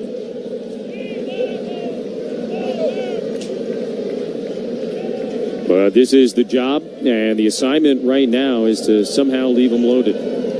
Burleson gets into the left-handed batter's box. Sacks are full, 1 out, 9-7 Cardinals in the 8th. And first pitch is a little low, ball 1. Looked good, didn't get the call.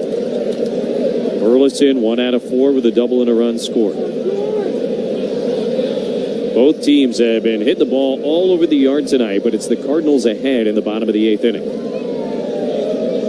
1-0, the pitch is outside. 2 balls, no strikes.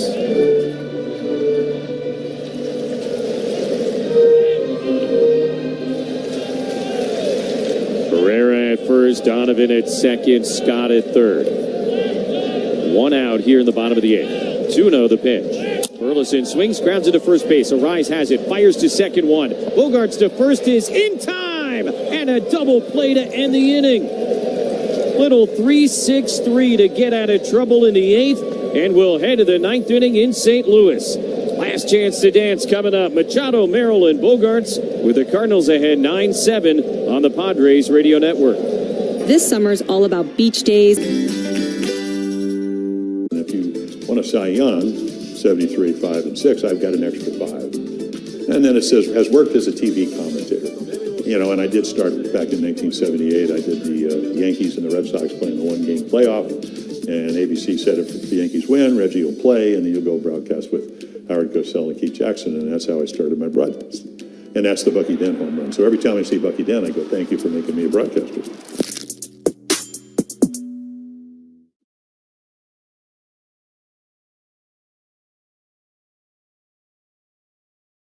And use code Padres for 15% off plus shipping site-wide. That's Symbiotica.com, code Padres for 15% off.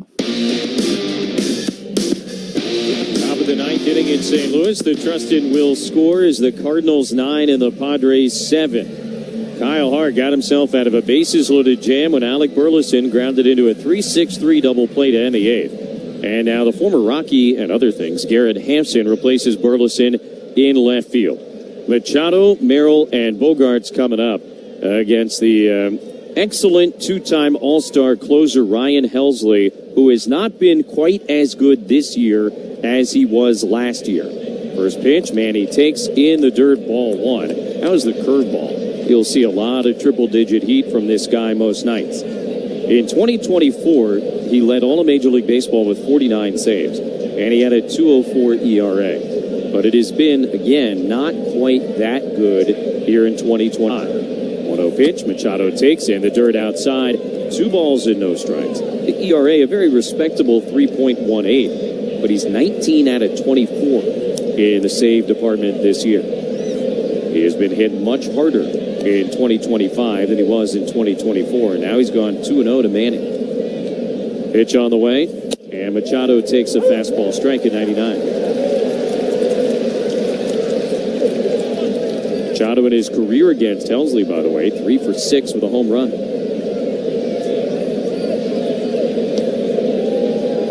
2-1 to Manny. Helsley delivers, and it's fouled straight back 2-2.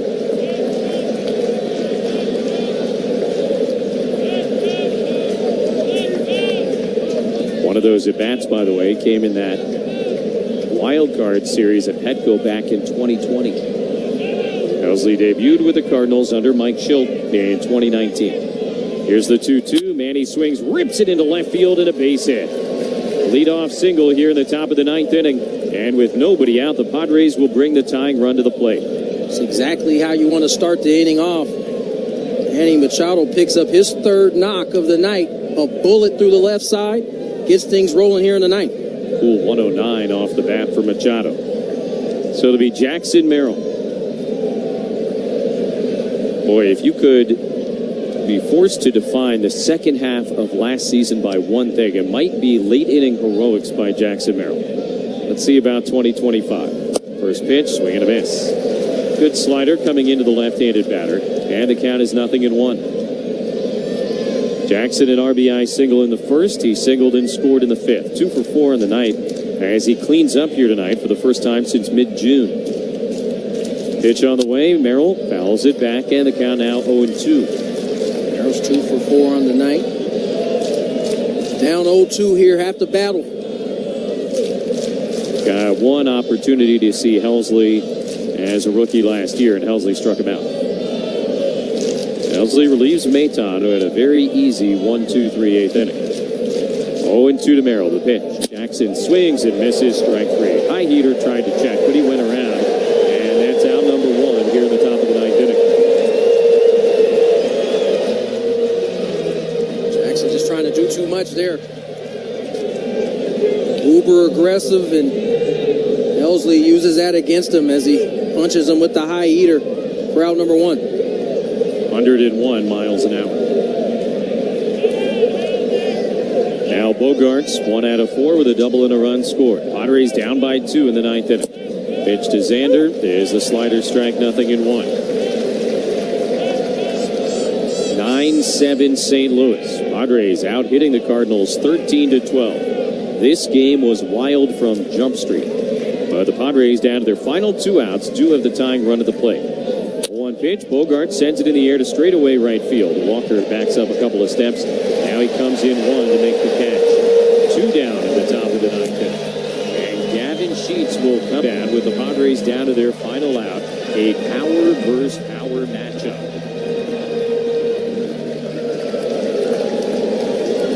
Cardinals led by as much as 7-2. Padres got to 8-7. The Herrera homer in the 6th made it 9-7, and that's where we are in the top of the ninth inning. They will let Machado run as the first baseman Contreras backs up to play behind him. First pitch to Sheets outside. Manny takes second base.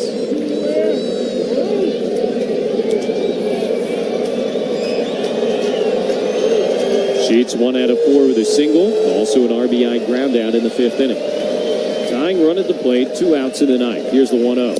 Sheets swings and misses. That was a backup slider that kind of faded away like a changeup would. That's what I thought it was initially. Backup slider moves the count to 1-1.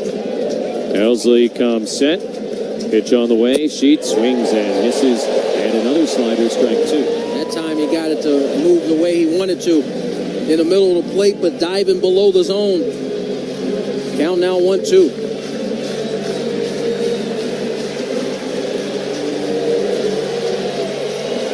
Padres down to their final strike. Tying run at the dish. 2 outs here in the ninth inning. Helsley deals. Sheets takes. And another slider. This time it's low. Cat is even 2-2.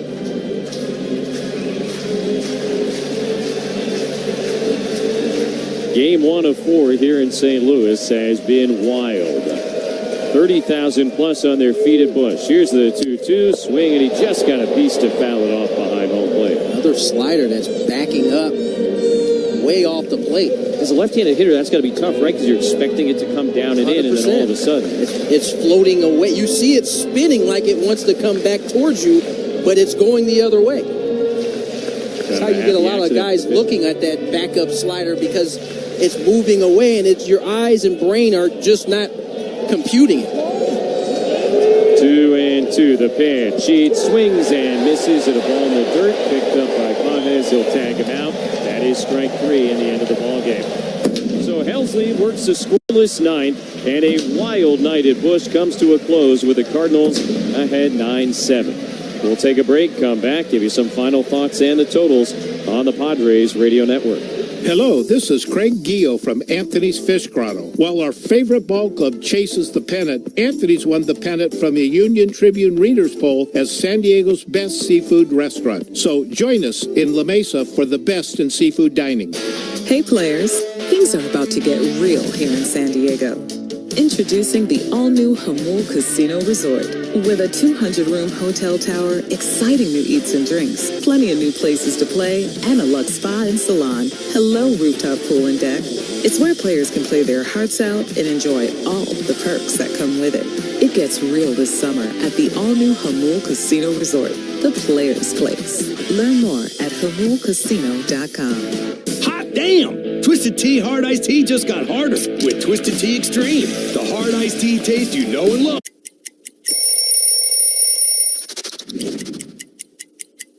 The beauty of this jersey is the feel, the texture, the thin, the stitching is heavy, so you kind of feel that jersey that was very heavy. Check it out, the last name and the number, they have a little glitter on them, so they kind of stack up. It just feels right. I had some really cool cleats to go with it. The way it gets dirty when you slide, it just kind of like rubs off on that glitter. It's really, really cool.